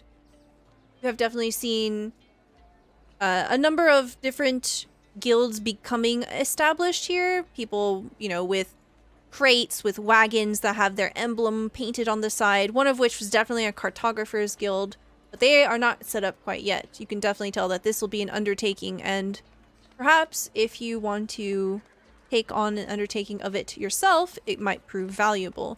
So she shows you that to the east she marks it on your map for you. This is where you will find the house. It is about 4 miles out of Saltmarsh. Oh, to the east. Yes, to the east. My apologies. Very well. You see her, like, makes much more sense. Turn the map in front of you. Yes, I said south. I meant east. Yes, so it is along the coast. It is up on a bluff. So don't have to cross any water. You don't need a boat or anything. You can access it by land. There is actually an old road that will take you there. And she will draw it out on your map for you. You should have no problem making it there by foot. And what can we expect as far as compensation is concerned? Well, you see her fiddling with a ring on her hand, and she says, "Can't give you an advance, but if you go and investigate, and you're able to determine what sort of creature ails there, I will pay you 10 gold pieces." Okay. I think Arlen sees her messing with the ring. Could I do like an insight check or anything? Does she seem to have some sort of like personal connection to this house? Go ahead and roll me insight. Anybody can roll insight. 18 from Arlen, 16 from KayBee, 16 from Finn. All of you Nice. can tell that she is a little nervous about this. She seems to be considering something. From the way that she has worded it, she has specifically said she'll pay you to check it out and see what the problem is, not to deal with it. You get the sense that maybe she is thinking about whether or not she should offer a bigger price for you to deal with the problem altogether. I guess Finn will look at her and go, you want us just to investigate? You don't want us to take care of things? Well, I don't know how dangerous it will be, and you have proven yourselves quite formidable and very handy. It would be a shame to lose you after we've just met. Perhaps Perhaps you can go investigate. If you are able to determine something, you can find some more friends to go with you. So You this know, is like a safety this is like a numbers. GM. This is a GM wink of like. Yeah. You can have a look. Don't go too deep into it. Maybe bring some friends, and then you can go all the way through it. All the hints, yes. Very well. We Caw-caw. do have a few other friends in town, but they're Hmm. unfortunately taking care of some personal business today. Mhm. Perhaps the three of us can scout the house and perhaps get our friends tomorrow and take care of whatever problems may arise there. Excellent. I think that is a fantastic idea. Oh, I'm glad that you came up with it. But Question. yep. So looking at the map, and I don't know, is this her map or our map? This is your map. She's drawn on your map. Okay. So looking at the map, how far is that? My arrow tells me it's 10 leagues. Yeah, ignore that. It's supposed to be Okay. 4 miles. Okay, got it. And not to get too far ahead of things, but when we are able to clear the house of whatever dangers have befallen it, Mhm. what would the compensation be then? Well, Just so that I can get our other friends interested. of course. She pulls her ring off and she holds it out to you. She doesn't seem like she's going to hand it to you, but she shows you the ring. You can see that this ring has a beautiful diamond on it. You can tell that this is very expensive. Here's the deal. I will give you this family heirloom of mine, valued at 2,000 gold pieces. If you let me take the credit of clearing the haunted house, you work for me, I get the credit and I pass that along to the council. And you will, of course, have the esteemed reputation of the employees of Hannah Wrist. You were the ones on the ground defeating the ghosts in the haunted house. And I was the orchestrator. The one that put you on this tale. Would you say that we were adventurers for hire? Yes. Real adventurers for hire. KayBee, Absolutely. we are real adventurers for hire. And so, yeah. We are? Yes. I think when Arlen hears how much that ring is worth, she's very surprised, but tries to like hide it, just to kind of seem like, oh, this is just another day for me, sort of deal. Mm-hmm. But she'll calm herself and will ask, "This offer is very intriguing, but I must ask, what is your personal connection to this house that you want this handled so desperately?" Well, it isn't so much that I have a connection. I can't say I've actually ever been there. I don't know the people that used to live there. They're probably dead by now. It's been long abandoned. Everyone knows that here. But this would definitely help me get a seat on the council if I so wanted to. You could even be mayor. See a twinkle in her eye. Finn, you have drawn the gem card. Oh. So that is where this ring is coming in. That's why it's so Oh, fucking okay, much. okay. Yeah. Thank you, Godfather. Thank you, Godfather, for the deck of mini draw. We still don't know the scary one that KayBee got. Yeah. We're gonna get there, I'm sure. Time. Well, Nice. very well. That sounds fine to me. And she'll look towards the others, kind of nodding.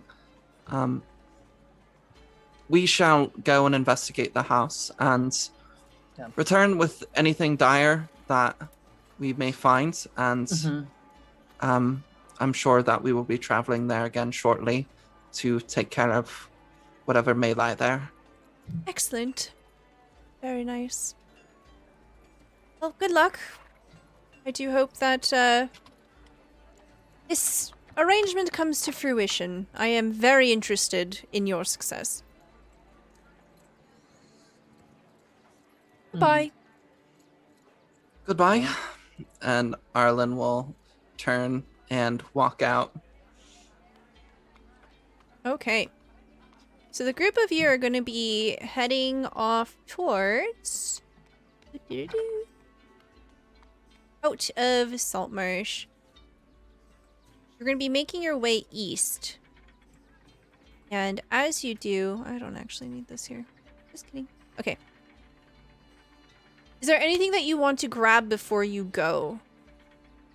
With my 20 religion check, is there anything that I would know that would be useful for us to have when we're confronting these ghosts? Okay, yeah, so moving forward, just keep in mind that you know you're a ghost expert.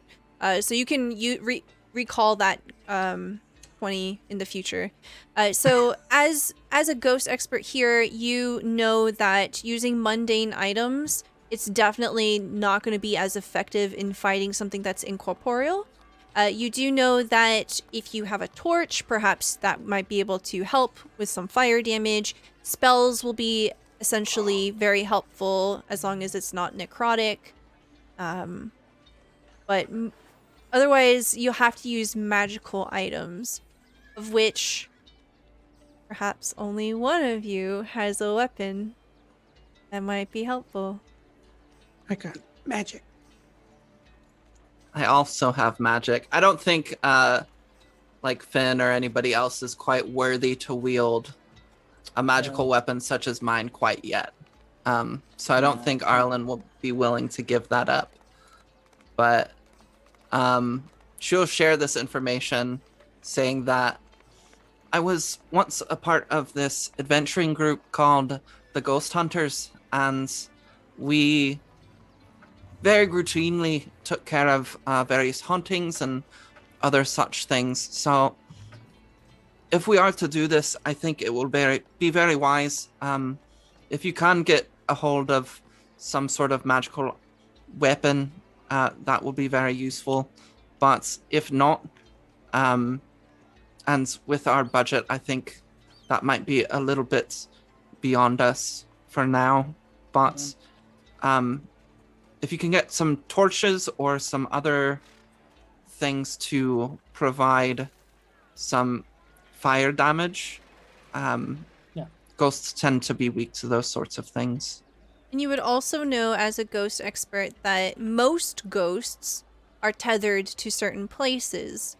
So in the case that things are going completely to shit, just run away. Okay. Very likely they can't follow you. Arlen does not share that information, but she will keep it in mind. Hi, Captain. Very nice. Okay. That's fine. So I do believe that most of you, if not all of you, should have torches in your inventory. I should. Yes. Yeah. If you have like an explorer's pack, you absolutely do. Okay, then yeah. Okay. Yep, I got torches.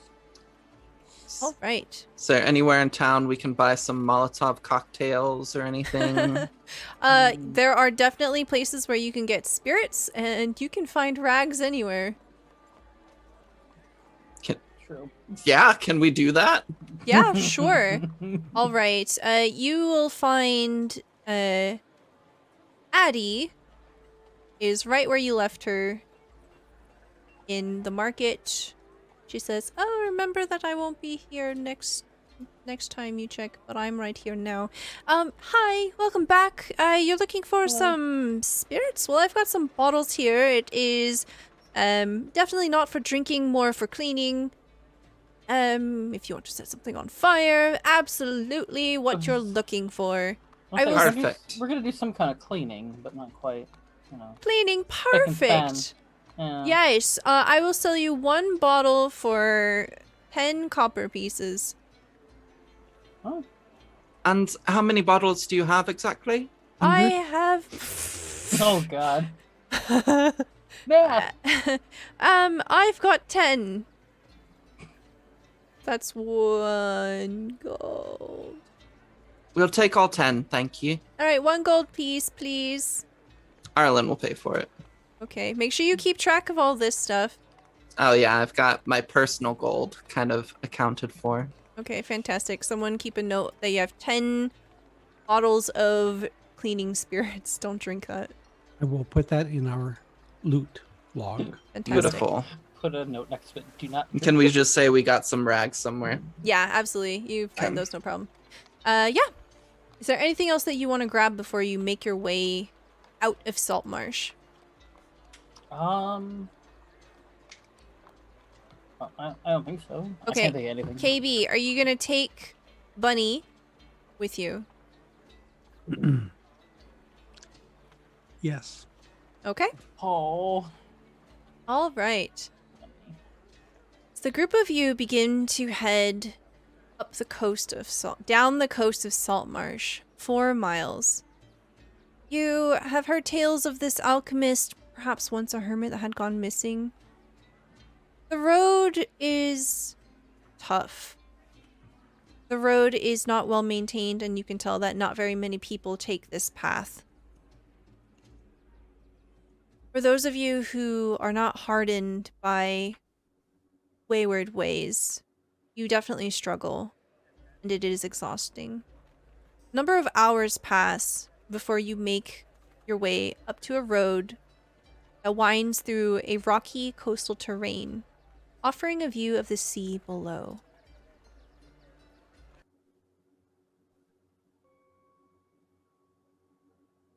You see low clouds pressing upon you. Occasional patches of sunlight appear out over the water. A stiff wind blows in off the waves, carrying the briny stink of churning salt water. It is quiet here. When the house comes into view, get an unusual sensation at the back of your neck. The hairs rising. Your skin begins to crawl. What you see is a decrepit house sitting highest above the area.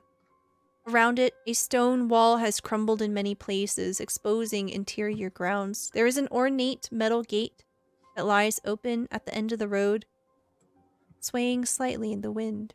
You hear it creaking, fighting against its hinges. As you peek through the gate and you peek through the wall, you can see that there is wild flora growing throughout the inner yard. All but the years cannot hide the evidence of a well-tended garden that was once set here. I release Bunny into the garden. Bunny's going to investigate the garden. Okay, hold on. So, you are here. You are on the outside. So this wall is very, very broken, very weathered. And you are definitely able to make your way through it, no problem. The gate is open in front of you as well. You can see that flora up ahead has become overgrown and unruly. Near the house, the rotten wooden roof of a water well rises out of tall grass. The house is about 35 feet tall from ground level to the roof peak. The roof is gabled and has several holes where slate shingles are missing. So up ahead, you see an immense bush, thorny and full of roses here. You see a well off to the side in a state of disrepair. You see the way up towards the house, and then you see what used to be a garden of some kind. You can see that the fencing around it has broken down with time. You can see that salt has been deposited into the side slats of it. Nothing here seems immune to the wear and tear of the ocean.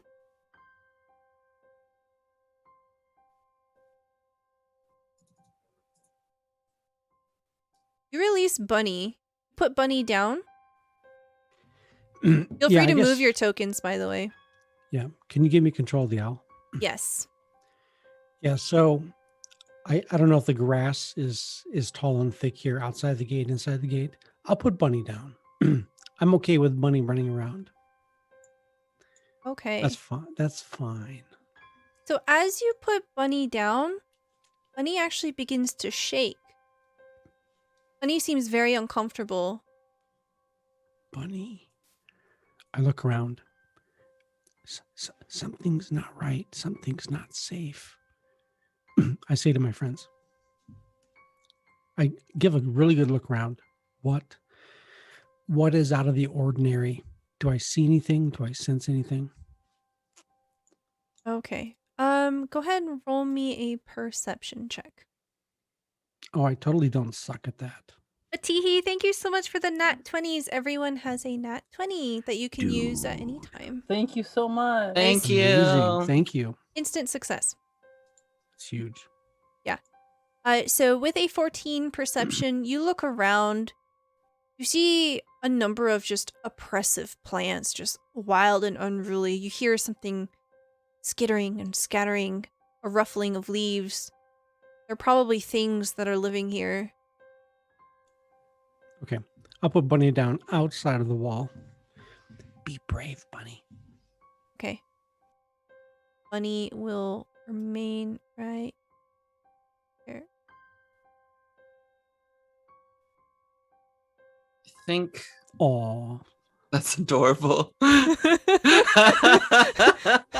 I mean, this is a very serious moment, but that's adorable. Look, yeah.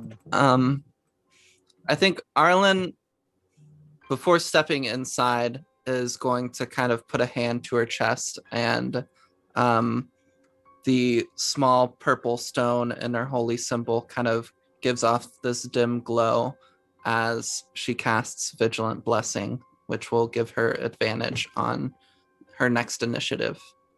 Fantastic.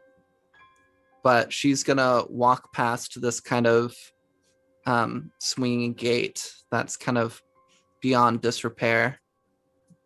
Yeah, And absolutely. Aaron, Yes? Should I send friend first to look?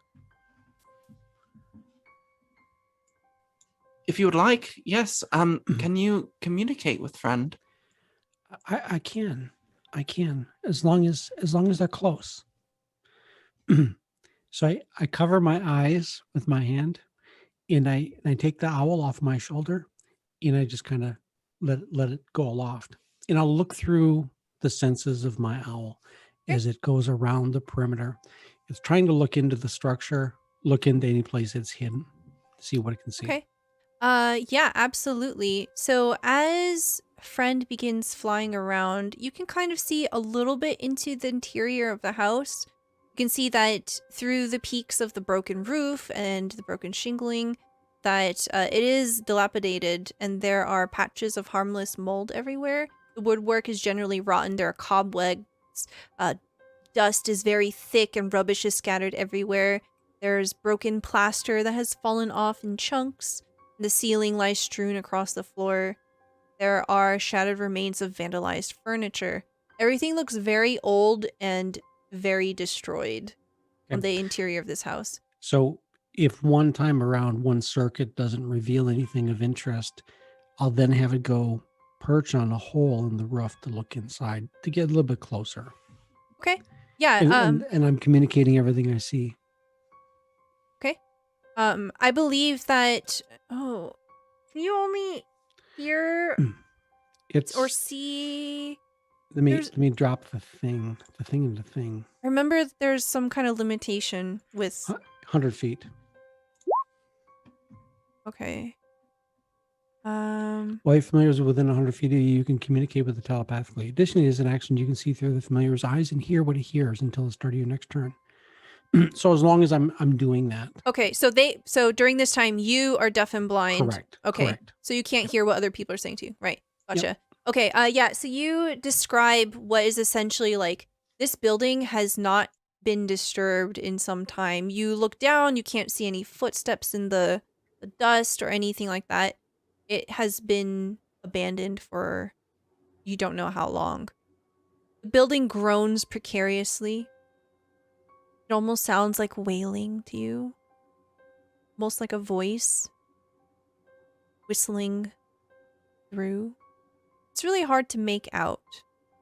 It's definitely dark and oppressive here. Finn, do you hear that, Finn? No. So KayBee can't hear your response, but you I definitely know. can't hear right. anything. But they, Yeah. they can hear what I'm saying. Mm-hmm. Yeah. Yeah. But I don't think Finn knows that he can't hear him. Mm-hmm. That's right. So he's like, "No, KayBee, I can't hear anything. What do you hear?" Okay, so having seen what I believe probably is all to be seen, I have the owl come back. Okay. And I returned my own senses. Okay. Yeah, so as far as you can tell with the owl, the courtyard here seems to not have anything large enough to spot. I don't know if there's a ghost. Then again, maybe- ghosts kind of they like to hide, right? Sometimes you They think like maybe. come out and they go back, and Yeah. Sometimes They do aren't hide. always visible. No. Well, it could be a possibility that a lot of people thought there might have been ghosts in here because of how abandoned it is, but there really isn't any. Well, it's best for us to take a look. Follow me. And she's gonna start walking into the area. I think she's first gonna walk over towards this well to investigate it. All right, absolutely. Feel free to move your tokens where I'll you want to. Follow her to the well. Okay. All right. So as you settled there, what you see is a well shaft that descends about 20 feet. Anyone that wants to look inside, give me a perception check.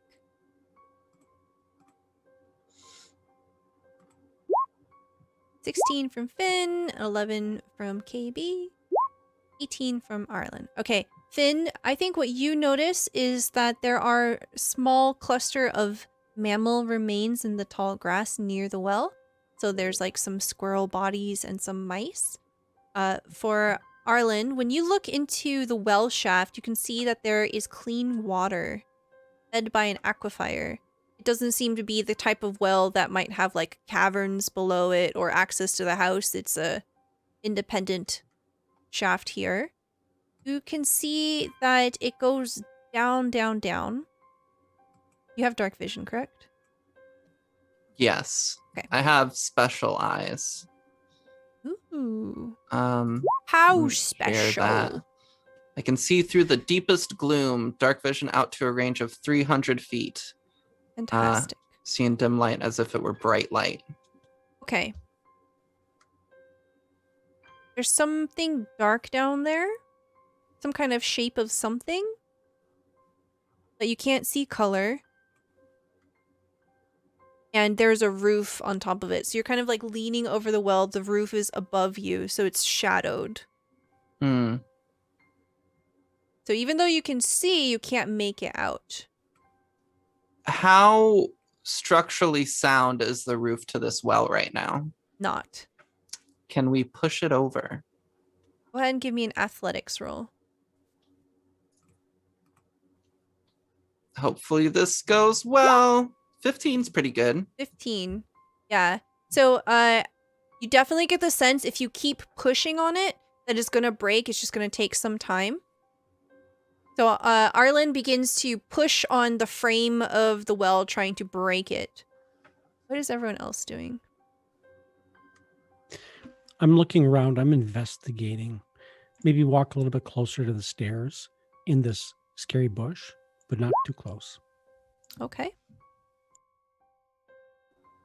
What do you want to do, Finn?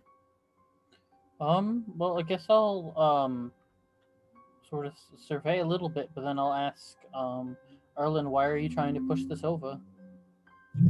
There's something down there, but I can't quite make it out. If I were to remove this roof, I think I could see it. Okay, well, let me help. I suppose I can probably help Okay. if you get a good push. Roll me in athletics.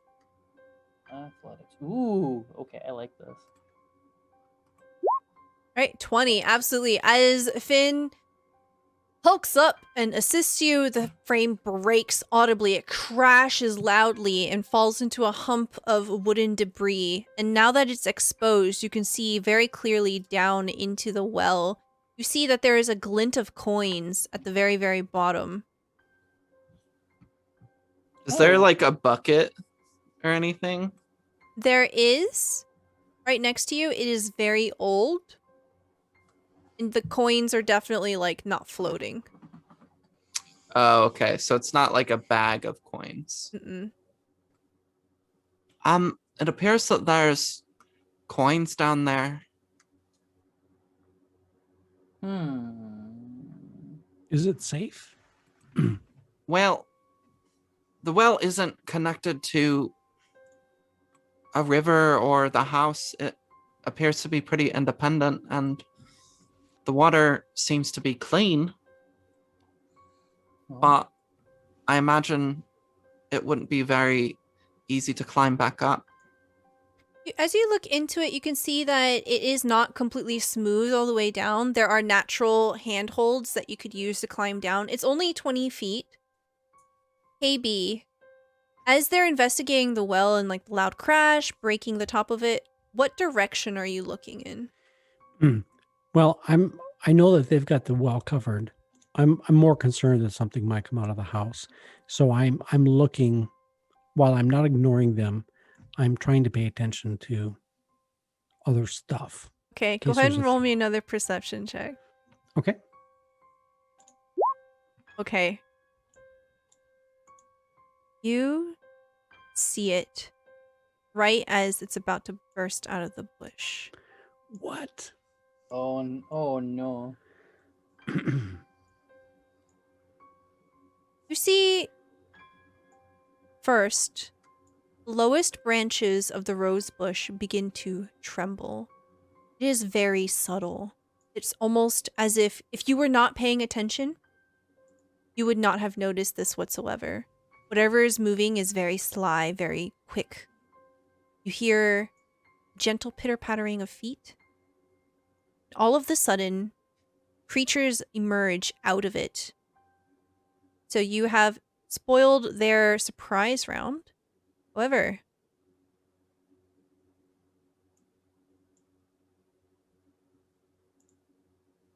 I thought it was going to be my dog friend. Oh, hello.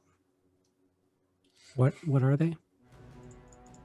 they are giant weasels. Can you please select your token and roll me some initiative? Oh boy, I have a great club. It's time to go Friends, whack these people. adventurers. Okay, I have advantage, so 18. Nice. I'm very prepared to whack weasels. All right. Very, very nice. Okay. Yes. So I realize you just hid your camera, but do you want to say anything to your friends who are very visibly entranced by whatever's inside the well? Yes, I said, friends, adventurers, I shout. Okay, are you pointing anywhere? They don't Yes, see the... absolutely. Absolutely. Mm-hmm. So Finn, you hear KayBee cry out and is pointing at the bush. Oh, what's up there? Show yourself. As he grabs his club. Okay, go ahead and roll me perception. Perception. All right, Ooh. 21, absolutely. Okay, you can see them. They're Alright, come out. somewhat damn weasels. obscured by the bush here. It's your Come on out, turn. you damn weasels. What do you want to do? I guess I'll go up to. I'll just go up to the red one, I guess. The red-nosed one, and Okay. I will I guess use my great club. Okay, does your great club have a reach of 10? What's a great club one? Nope. No? Okay, you're gonna have to move closer, but that bush is very thorny. Oh, is it though? If you Maybe want... you could hold a action. Could I? Well, you know, well, I guess my reach wouldn't be any better with a hand axe, would it?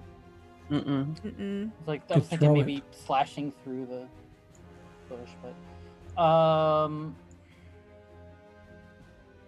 I guess I'll just kind of move up to him, and I'll just like get near KayBee. I'll move up to them, and I'll say, "Come out and show yourselves. Let's go. I Okay. see you."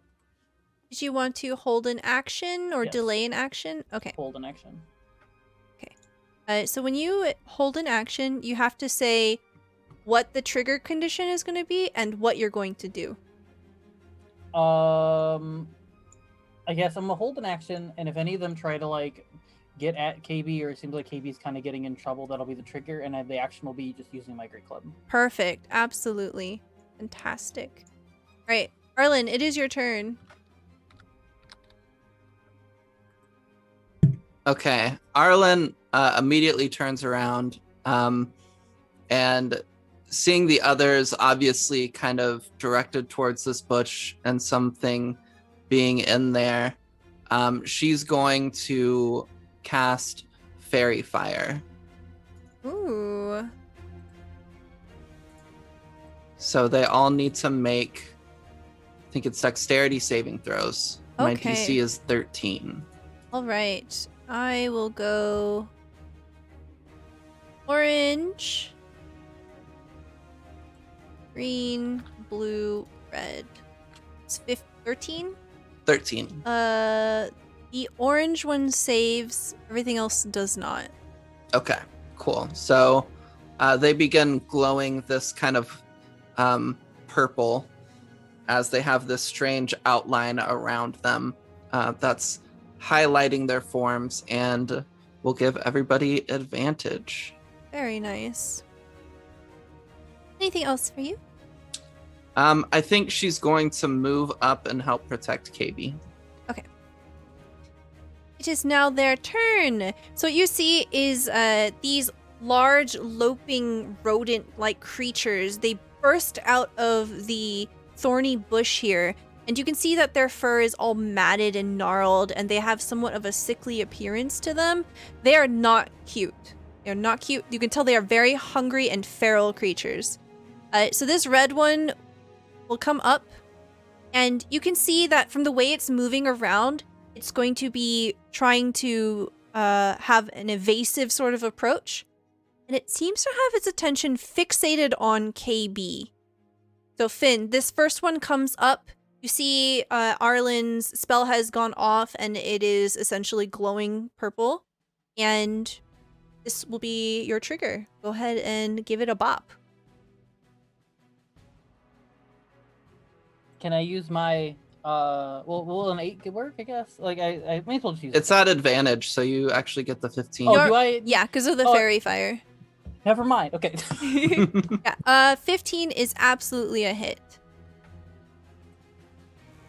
All right, 5. Big bonk. A big bonk. You smash it and you hear a sickening crack. The creature hisses up at you. It doesn't seem like it is quite enough to fell it. So it will try to actually bite you back. Oh. It's gonna bite Finn. 24. Hold on. Why is this? What? This is it's whispering to me. Hold on. Don't whisper. Okay. So it hits you with a 24. You take 5 piercing damage. This one comes up. You can see that it is trying to move around Finn's feet and definitely wants to try to get a bite out of KayBee.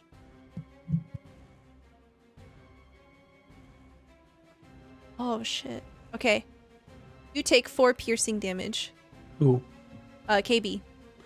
I use my reaction. Okay. What happens is, bring my shield up, and then there's this glow of light that comes around me as I cast the shield spell. Ooh. My armor class is 22 until the start of my next turn. No, Excellent. until whatever the duration is. Let me cast the. It's until your next turn. Yeah. Okay, fantastic. Yeah, so you see, what we see is this weasel is like darting around Finn's feet. And it tries to bite at one of your legs, KayBee. It almost seems to like try to like grab you. Then you bring up your shield and poof, it is buffeted away. And it seems very surprised. It seems unsure of what to do. We see this one come scurrying up. And it seems to be trying to move around you, Arlen, to get to KayBee. And does an 18 hit you? An 18 will hit me. Okay, you take 5 piercing damage as it bites you on the ankle. The last one. This last one is not shrouded in the fairy fire. It comes up and it tries to bite Finn. It rolled a 10. That will not hit you. And now it is KayBee's turn. I just remembered I also have to do a concentration check. Okay, go ahead and do that now. Ooh, I'm gonna use a blessing. Hold I'm on. gonna use a blessing. Here you go, chat. Look at that 0. Look at that 0. Wow. Don't goodness. shame me. Don't shame me.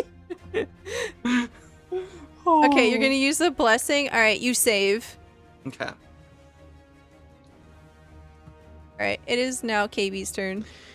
So I see that this rodent. What are they? They're giant. The giant Weasels? weasels. This giant weasel, the one with the red fleck in its eye, had bit my friend Finn. It's like, no, Finn, I'll save you. As I bring up my dagger, I cast the spell through the dagger. It is a green flame blade, and I will strike with my dagger at the red dot. Okay. 11. You have advantage. I do. You I do. Thank you so much for the What a reminder. 13. 13 is a hit. Their armor class is 13. Excellent. So the fire damage goes to the second. It goes to the orange dot guy. Roll the damage. 5 points of fire damage on orange dot. Okay. So 5 piercing on red dot, 5 orange on. There you go. Excellent. So tell me what this looks like as you fell the first one, and then the flame scorches the other one. Yeah, every time KayBee casts a spell, the magic looks a little bit different. It's kind of random, just kind of chaotic. This is new wizard magic. He's still learning how to use this magic, so it probably looks a little fumbly. In this case, he casts the few words of the spell, and he kind of swirls the dagger in the air, and it's almost like there's liquid fire coming off of it, dripping off the blade, like it's burning alcohol or something like that. So he's looking at it and it's like, oh, holy crap, and he's slashing it around, and he smacks the first creature, and the fire jumps through the air, goes around Finn, and clobbers the other one. Yeah, you hear this awful screech come from this creature as there's this very disgusting, horrendous burn across the side of its body. It does not seem deterred. You can tell that these are very aggressive, very feral creatures. Okay. I don't know why they're all coming at me. And then I'll use my bonus action. Oh, yep. Go ahead. My bonus action is I suddenly go pop, I disappear, and I reappear up on the wall. Okay. That's probably a little bit too far. I guess the well is there anything left of the well? Not on the roof. Not the roof, but just the stone around it. Yeah. That's not enough to You can prevent stand them from there if getting you it. want. How about on the edge of the roof of the house? So there's like a little balcony there. Little balcony there. Could I go up there? Yeah, you can. Okay, I do that. Excellent. Your owl's turn? Yeah, and actually the owl would have gone first. What I wanted to do for the owls, have to do a flyby of Finn, of the enemy on Finn, to basically give Finn advantage on orange dot. Okay. Basically, it's a help action. It's going to use the help action. Okay. So the owl swoops by and it seems to like distract the Get weasel. in his face. Yeah. Yep. Fluttering of feathers. Finn, it is your turn. Okay. You do see an opening if you want to attack the orange one. I'm going to attack the orange one. Ooh, that's a crit. Ooh, Yes. Yes, crit. Yep. please. You get advantage, so the crit. Oh, that's right. Yeah. Yep. the- Go ahead So and roll. does the advantage we got from Arlen, does that stay the whole, like, how long does that last? So that is the fairy fire spell that she cast, and she Mhm. also rolled for concentration for that, I believe. Oh, okay. Yeah. Ooh. Okay, yep. Tell me what this looks like. So he sees the orange one is distracted and a little aggravated that he got bit by the red one. So he's like, oh, thank you, KayBee, for destroying the red one. And then he could see the owl sort of block its view, and the weasel's like, what's that thing? And I'm like, ha, wham, and just whacks it dead. Very nice. Did you want to do anything with your bonus action? Do you want to move any? I guess I'll move slightly away. That way I'm not entrapped by the weasels. Okay, just to let you know, Oh. you are in melee range of the. Yeah, so if you move there, Oh. you don't get. Okay, yeah, never mind then. I guess I won't do. I You think can there's stay right anything- there if you want. That's fine. Yeah. I just don't know what I can do for a bonus action is what I mean, as I don't. Because I don't really want to use Hunter's Mark for this battle. Okay, so- yeah, that's totally valid. Cool. All right, Arlen, it is your turn. Okay, Arlen is going to. I think she's going to draw her fancy new blade, and will try to attack this one, the green weasel. Absolutely. All right, that is absolutely a hit. 17. Okay. 6 points of damage. Okay. So you see Arlen take out this blade that you haven't seen before. It is made of red steel and it has a coral hilt to it. And it sort of sings as it cuts through the air. She stabs the creature in front of her and it begins to bleed. It almost seems as if the wound that it leaves just sort of gapes open. The blood is freely flowing. It is gruesome. Friend, look, that hero's my friend. The owl perched here turns his head to look over to you, cocks it, turns to look over at Arlen, cocks it. Anything else for you, Arlen? Sorry. I think I will bonus action healing word myself. Okay. Absolutely. So that's just a D4 plus D4 plus 3. So 7. Excellent. Very good heal. Okay. It is now the Weasel's turn. You see this one that you have just stabbed. It seems to double down and is going to attack you, Arlen. Does an 18 hit you? An 18 does hit me. Okay. You see this blue one also moves to attack Arlen. They seem to be adapting a swarming technique here. That is a 10. That misses. Okay. And that is their turn. Alright, KayBee, it is your turn now. So have either the green or blue, have they been injured yet? The green has. Oh, please roll me a concentration check. Yep, I'm doing that right now. Okay, you save. With a 16.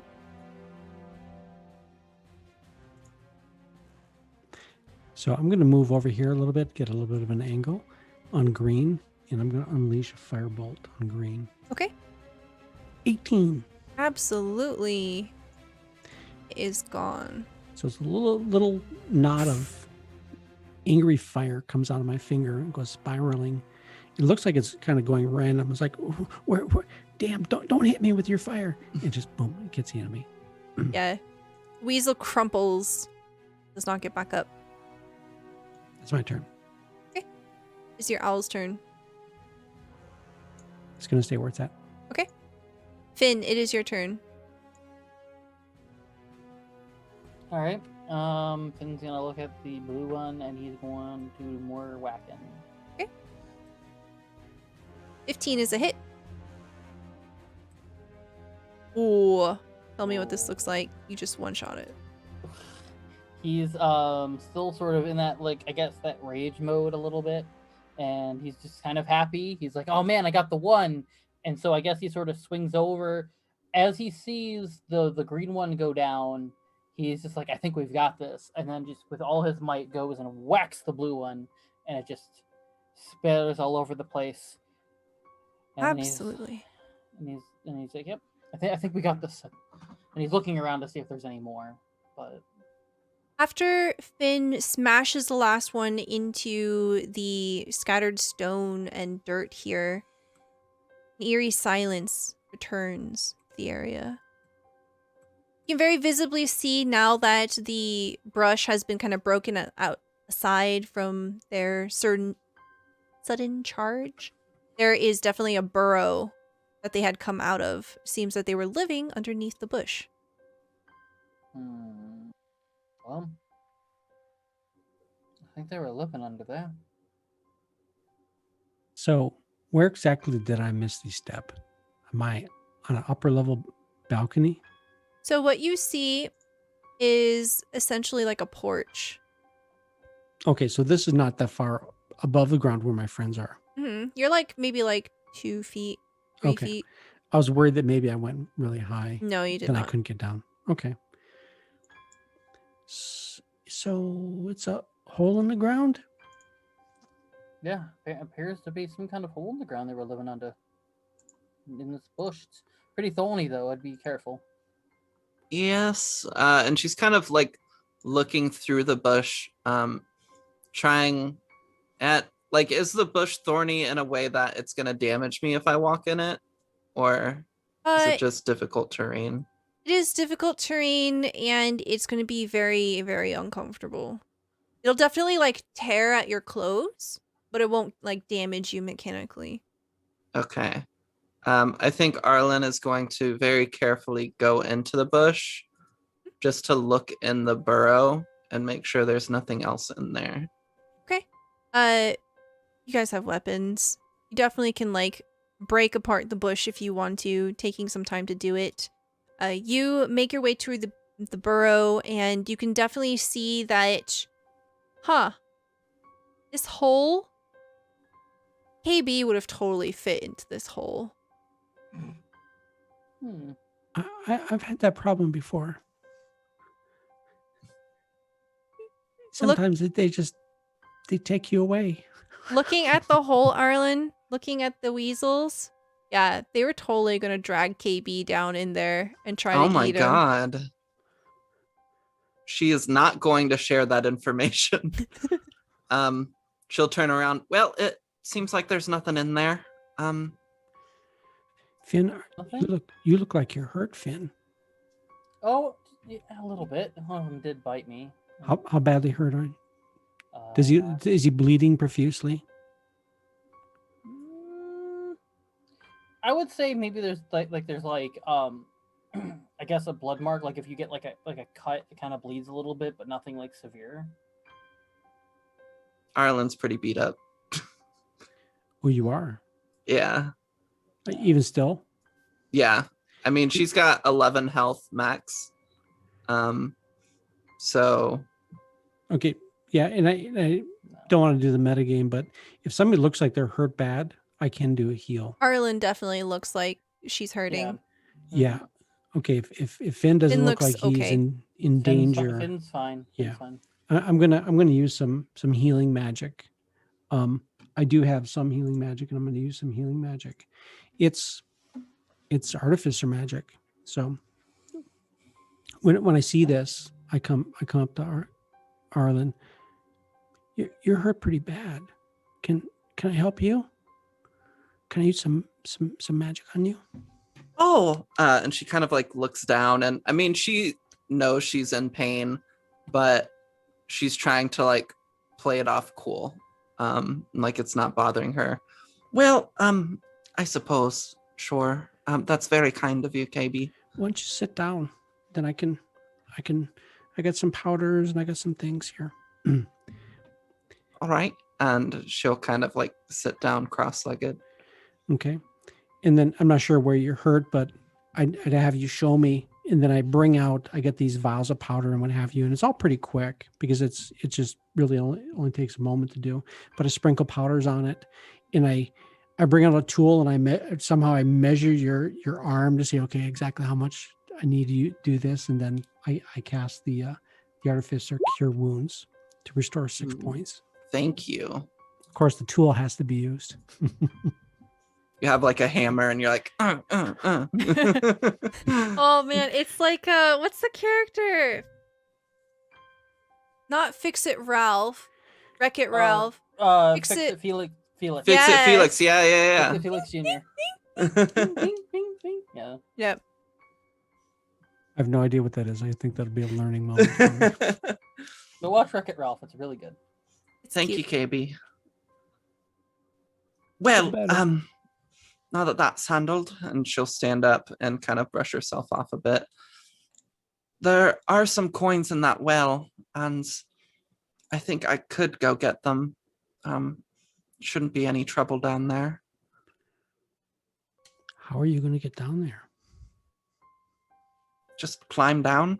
It's not very deep, and there's water at the bottom, and water's home for me. Just use a rope.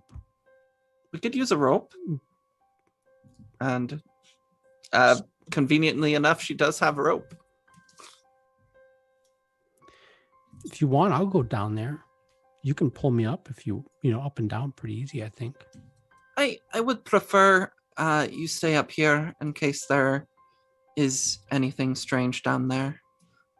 There are sorts of creatures that hide themselves as simply water, but then as you get close, they grab you and try to drown you. Are you having this conversation by the well or where you are? We're now? over by the bush. Okay. I think. Okay. And if they try that with me, I can breathe water, so I'll be fine. That doesn't sound scary at all. No, it's not scary at all.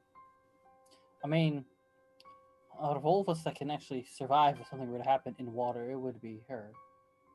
So, Of course. So I'll go get those coins and then we'll investigate the house a little bit more. Okay. Here, you two hold this end of the rope and I'll be right back. Okay. Grabs the rope. Okay. Can I get, so as you're beginning to climb down, Arlen, can I get a perception check from you? I would love to give you a perception check. 13. This isn't suspicious at all. One chat. Check this out. I rolled a nat 20. All right. Don't worry about it. Uh-huh. Uh-huh. Uh-huh. Okay. So please position yourself. So Arlen's gonna climb down. Where are y'all standing? I guess right by the, or I guess close enough to the well, like sort of like right next to it, I guess. Okay. We're just cool. holding on to it. Fantastic. So, Arlen, you begin to be lowered down into the well. It drops about 20 feet. We'll say that the water level is about 6 feet. So you do submerge. As you enter the water, find coins at the bottom of the well. You pick them up. You obtain 14 silver. Go ahead and roll me another perception check.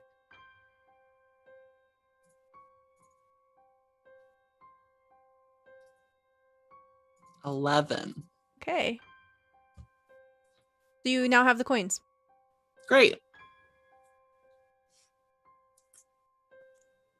You know, I was gonna use my nat 20 that was so graciously given to me by Matihi to climb up out of the well. Uh-huh. But I don't really need that now that we have the rope.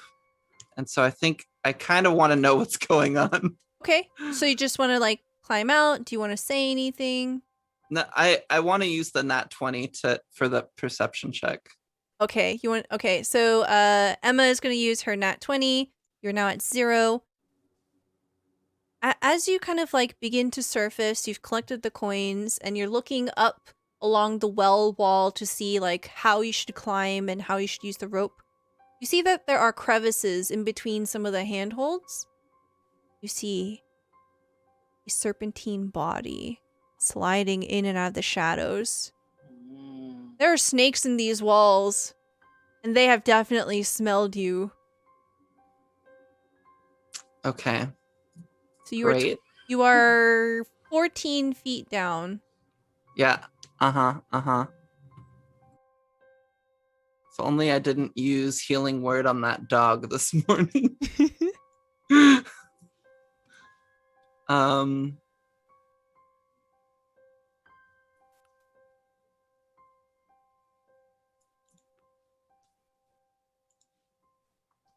Snakes rely on sight, right? Smell Mostly? Darn. Okay. I think the move is to just try to climb out quickly. All right. There are snakes in the well, so as I climb, if you could also pull me out so that we can get me out as quickly as possible. Oh, sure. Yeah, I'll pull you. I do too. Okay. Yeah. Go ahead and roll me athletics at advantage. Okay. 15. Very nice. Okay. Yeah. So I rolled an 11. So Arlen, with the help of the rope, you're being pulled up as quickly, as frantically as possible. You are climbing as quickly as possible. You see these snake bodies spinning around, curling on themselves, and you see a head raise up, and it looks like it's about to strike you. I'll do this at disadvantage. That's an 11. See the snake jump out and it misses you and it just falls into the water below you. And then a second one. And this one I'm actually going to use one of my blessings. So this is going to be normal.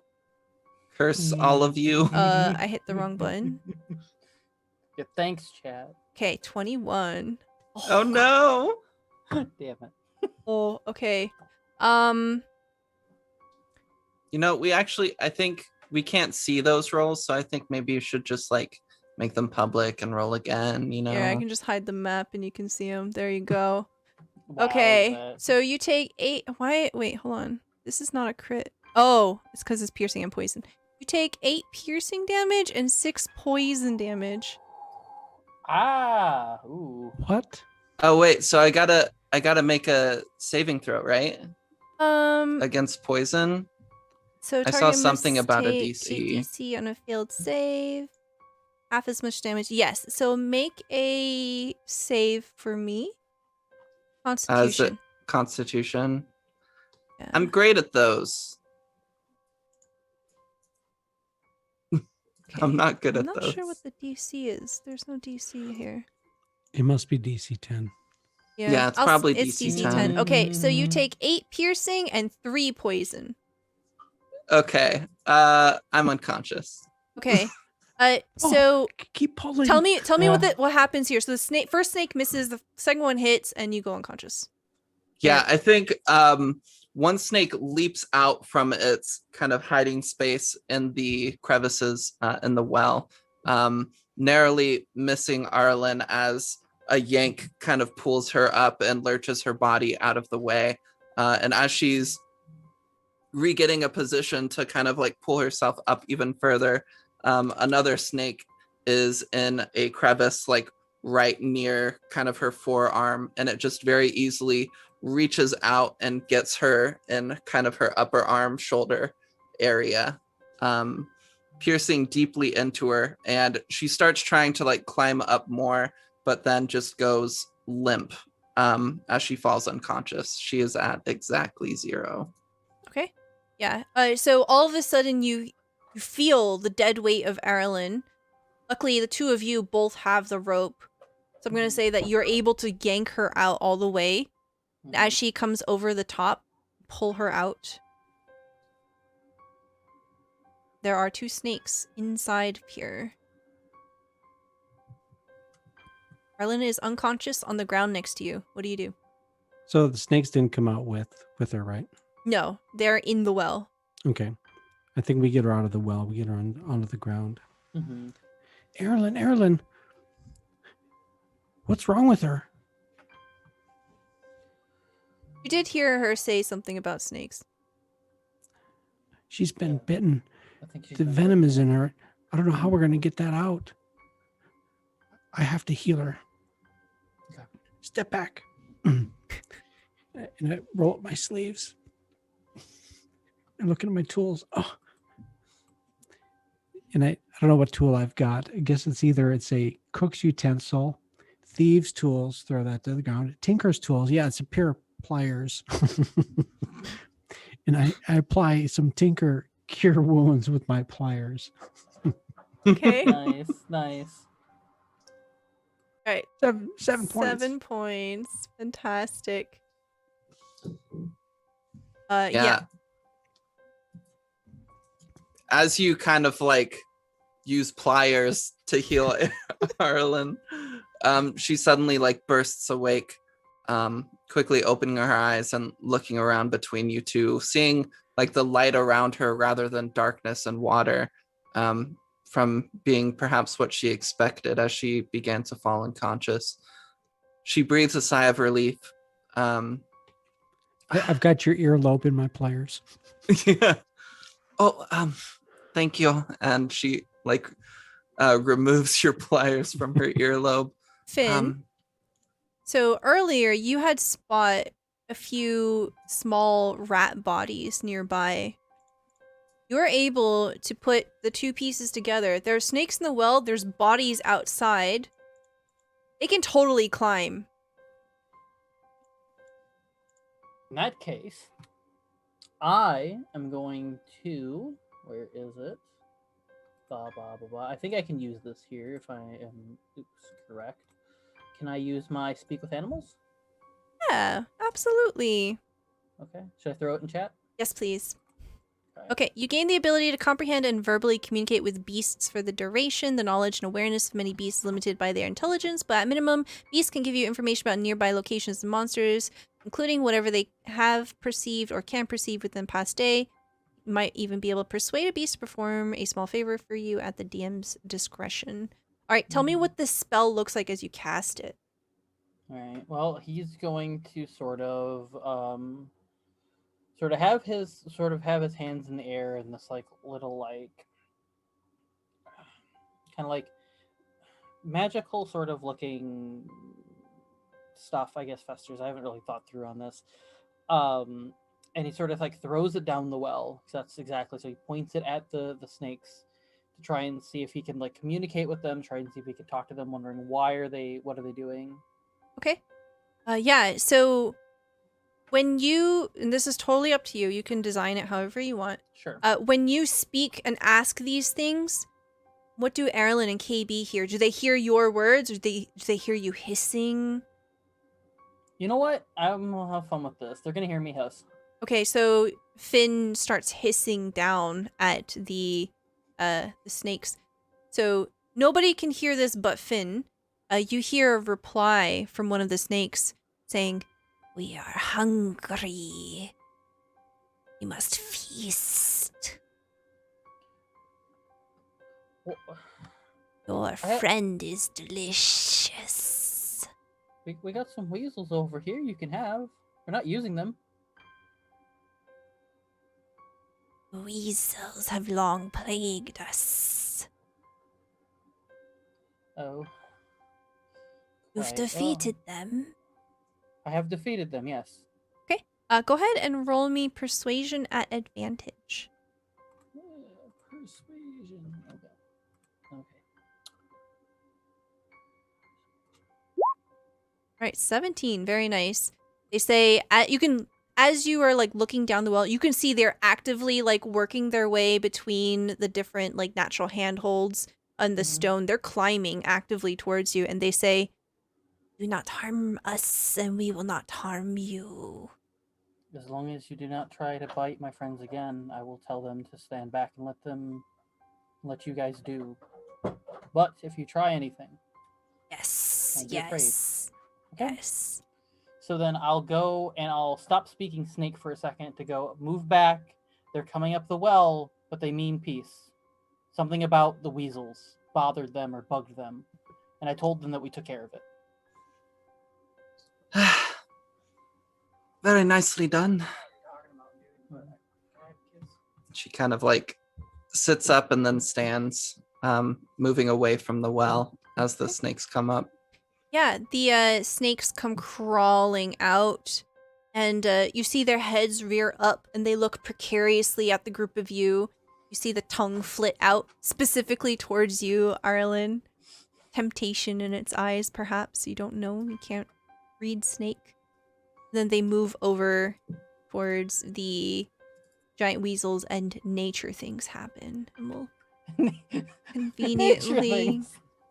conveniently pan away from, take them off screen so we don't have to see any sad, spooky snake stuff. Yeah. You seem pretty satisfied with this arrangement and seem to have no issue with the group of you anymore. All right. So that encounter is more or less taken care of. So the group of you are here around this well now. You have collected that. You see the house in front of you is looming and precarious. It seems to groan against the wind uncomfortably before you. Well, we've encountered weasels and snakes, so there's definitely things here. Do we want to try and how far do we want to go? I know we don't want to go too far, but we want to try and go inside. Go up to the windows, maybe. What do we want to do? How big is this house? I think we're just seeing one side of it on the map, right? It's kind of hard to tell because the house does go up onto a bluff. So there's like essentially like a cliff around one side. which is not accurately depicted on this map here. The house itself is about 35 feet tall from ground level to roof peak, so it is a pretty large building. As far as like the breadth of it, you don't know. I still have some tricks up my sleeve. Perhaps at the very least we should head inside, see if we can get a sense of any spirits. Do y'all want to head in? If you feel we can do it. Of course. Gotta see what we're dealing with, right? All right. Make your way up the groaning steps. They creak audibly in complaint. They're very displeased at your entrance. You are very easily able to yank the door open. It almost seems to struggle against its hinges, and you enter inside of this building. The interior is very damp. Patches of harmless mold everywhere. Woodwork is very rotten. There are cobwebs and thick dust all around you. You see rubbish all throughout the area. The entrance hall, the front door opens to a musty, dirty entrance. To your left, a corridor leads to the west wing of the house. Walls are bare, and bits of smashed furniture lie upon the floor. Ahead of you, another corridor seems to lead towards the rear of the house. A staircase on the eastern wall climbs up into the next story.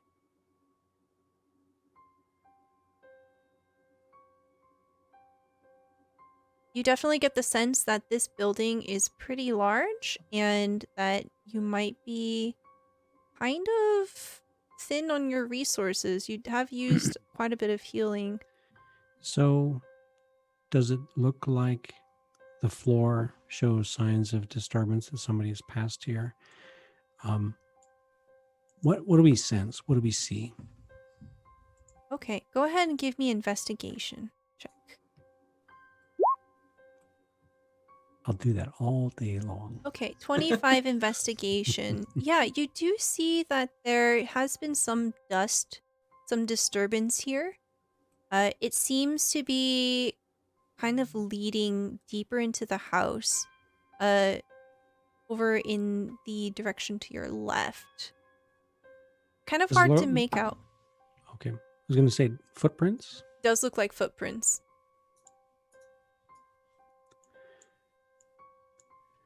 Finn, what do you think?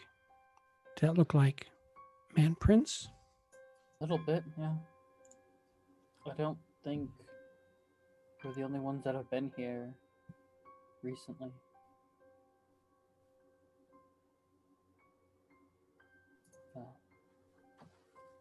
Unless they're really old, but...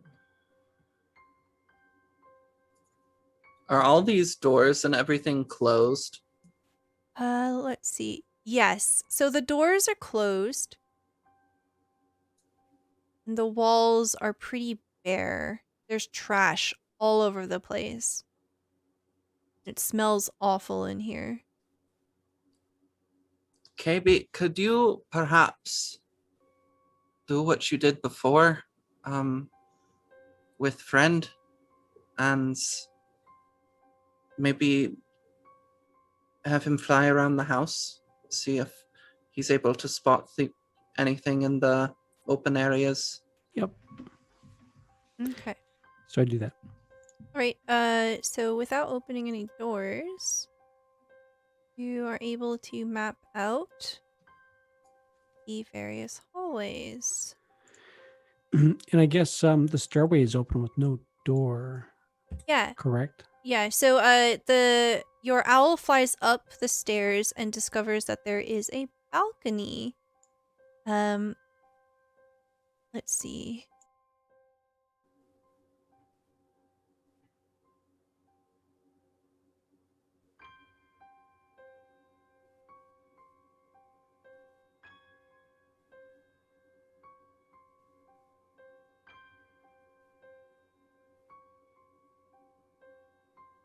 So you'll be able to see the balcony if you zoom out a little bit.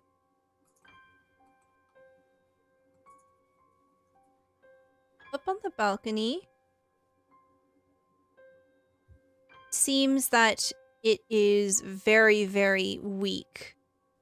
Any bit of weight will crush it. Essentially, just drop you right back onto the floor that you're on. Is there anything to be seen up there? Mm-mm. Just trash. How much does a ghost weigh? Just kidding.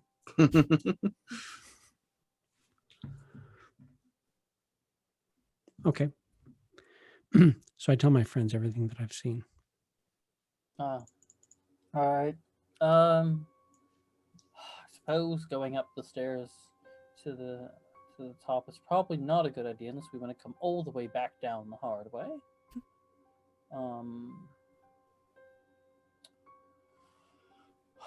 Well, the doors are all closed. I don't know. Doesn't feel safe. No, it doesn't. I think it best that we go and find Jem and Garen. Now that we've dealt with the problems in the yard, Yeah. we'll be able to guess- come into this home and see if Well- there truly are ghosts. Well, I know that we have to report back. Did we just say that we found snakes and weasels, which we seem to have solved the snake problem anyway? And, well, weasel, I guess, too. Did we just say that we found those in the yard, but we didn't see much in the house itself? We found footsteps in the house. We did find footsteps in the house. Yeah. Well, you Okay, do I know that mean- you don't have to necessarily go report back to Anna quite yet. Oh, okay. I thought we had to. All right then. Yeah. No, definitely. We know kind of what we're doing. We kind of have an idea. We can let them know that do not go up the stairs. But yeah, I think it'd be best to be the other two, Garen and Jem. Sounds good. So the party exits the haunted house, and you begin to make your way back towards Saltmarsh. I think this is a... Haunted houses aren't so scary. Are you okay, B? See? And that's where we're going to end our session for today. Yay! Didn't die. Yay. Didn't die. Excellent. Took care of some weasels. Oh my god. Arlen Fucking almost weasel, dude. got fucked up by a snake. Did I it. was like, I have a channel divinity where it will give temp HP, like every round. And I was like, I don't want to blow it on like the first combat or when I'm just trying to climb away from some snakes. I want to like save it in case there's something like right on the inside of that house. But Mhm. Mhm. Yeah. there wasn't. Yeah. I did want to like overwhelm y'all because we are missing 2 players here today, and Yeah. yeah. Very, very good spot for us to stop, because then we can just go ahead and just start right at the entrance of the haunted house next time that we're playing. Let's go around and talk about like what our favorite part of today's session was. And we'll start with Emma. I really loved the new addition to our party, Friend. He's adorable, and I love that he doesn't understand things. And I think it's just gonna be a fun addition to the dynamic. Excellent. So as I'll say that like y'all make it back to Saltmarsh, and by the time you get back, it's been another couple of hours and it's dark, and you meet back up with Jem and Garen, and then we'll roleplay all of that. But as you were coming to rest, you were still given the suite at the top of the Wicker Goat, and Arlen, you find a moment by yourself, and you have the blade with you. You are sitting cross-legged, and you have the blade in both of your palms, and it is speaking to you. And it says, "Today we have tasted blood. This is the first step to glory. How did it feel? Power at your fingertips. It felt nice. I mean, I fought creatures before, and I've injured things, but it was different when I used you. In time, we will get stronger together. You will learn my strengths, and I will minimize your weaknesses. Together, we will find glory. Is this something that you wish? She nods. Yes.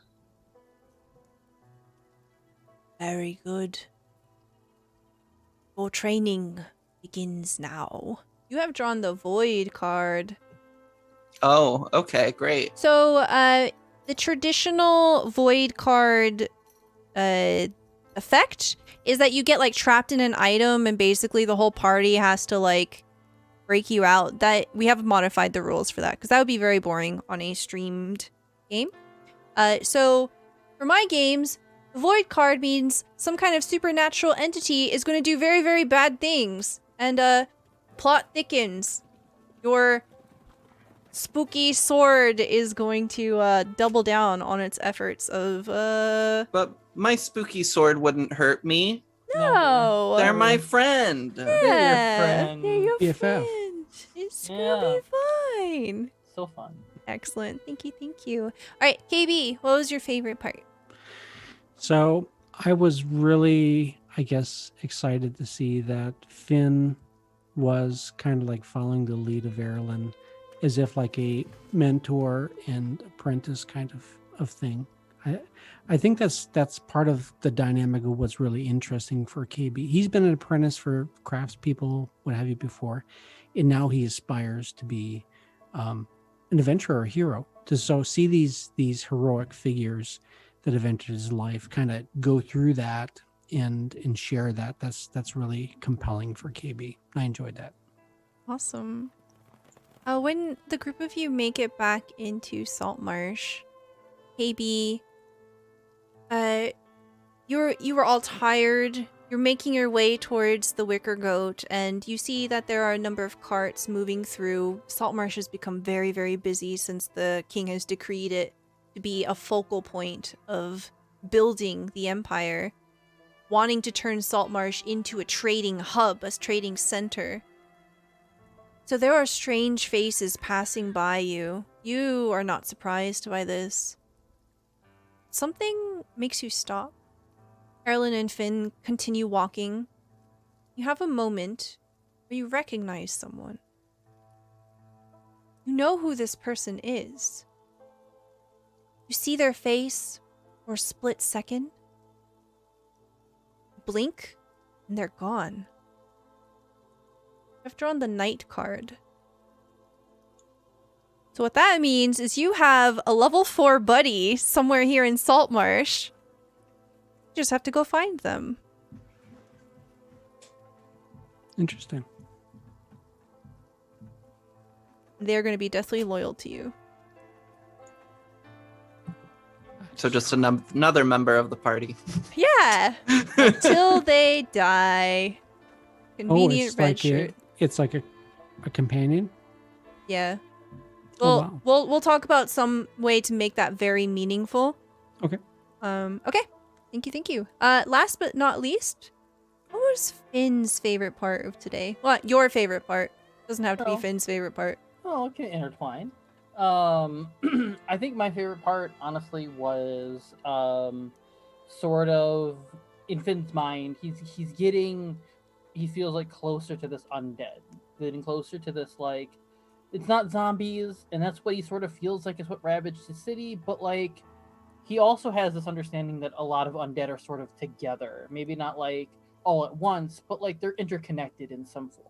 So if I can find one evil, it leads to the other evil in my mind. And so he sort of, in his mind, he's sort of happy to kind of go to there. He's sort of happy that he somehow, when he gets angry, he can kill very well. He's starting to learn that. And he's actually really happy that he's never used speak with animals before. This is the first time he's ever really used it after he's kind of learned it and got into a trait, and to use it very well sort of gives him the confidence that, okay, these might be evil, dark, scary animals, but I seem to have a knack for talking to them and at least finding the right words to say or saying something to diffuse it. And hopefully I can continue to use this in our benefit so none of us else can get bitten, hopefully. Yeah, that's pretty devastating. Just one bite was all it took to take out Arlen, and you Yeah. managed to diffuse the situation.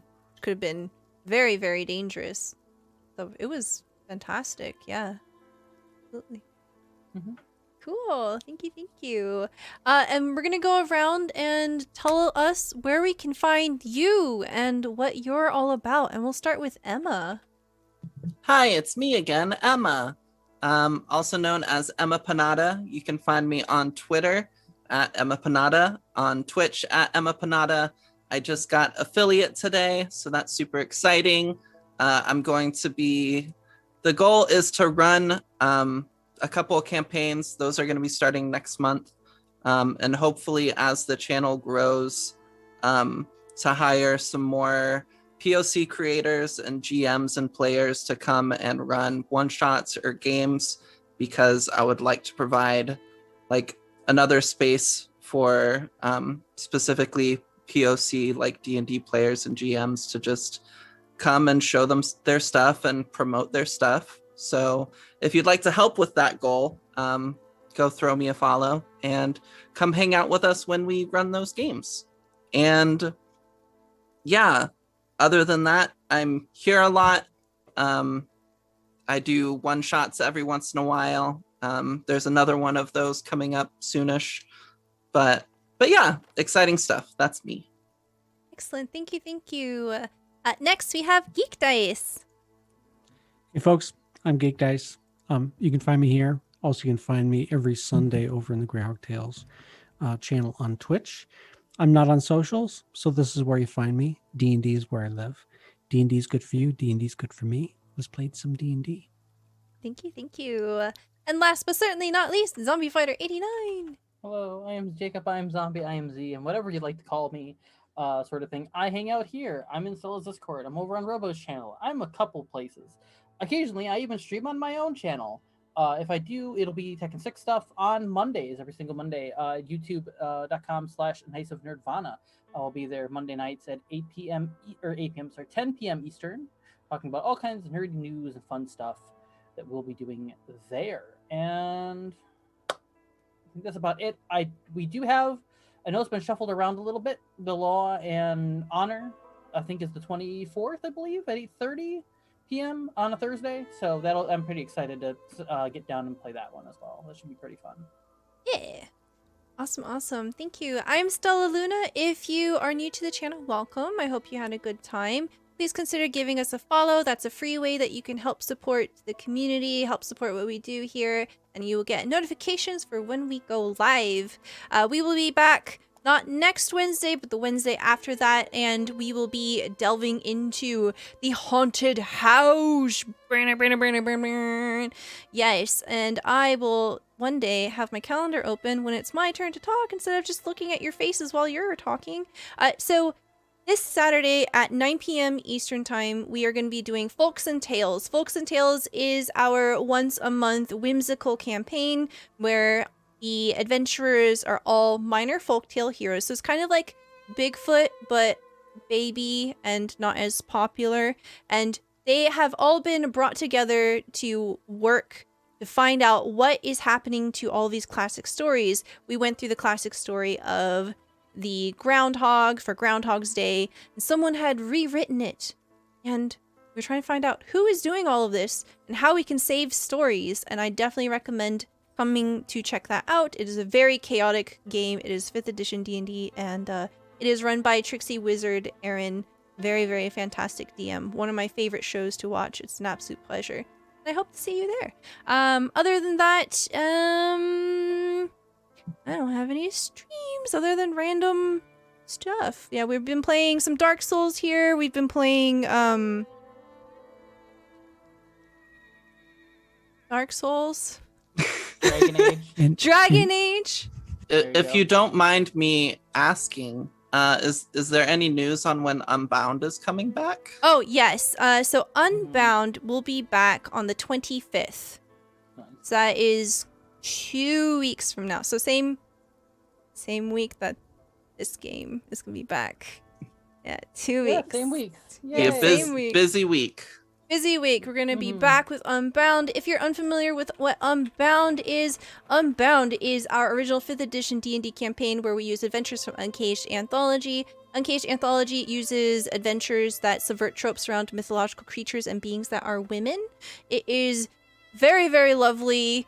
I've got an all-star cast. They're fucking amazing. They're super hot. You should come check us out. If you want to support us and check out those VODs, we have a brand new Yes. YouTube, and you can find all of that at our YouTube. The link is there in the chat. Thank you, thank you, thank you. But yeah, that's going to be it from us today. Thank you so much for being here, everyone. I hope you have a wonderful rest of your week, and we'll see you next time. Bye! Bye-bye.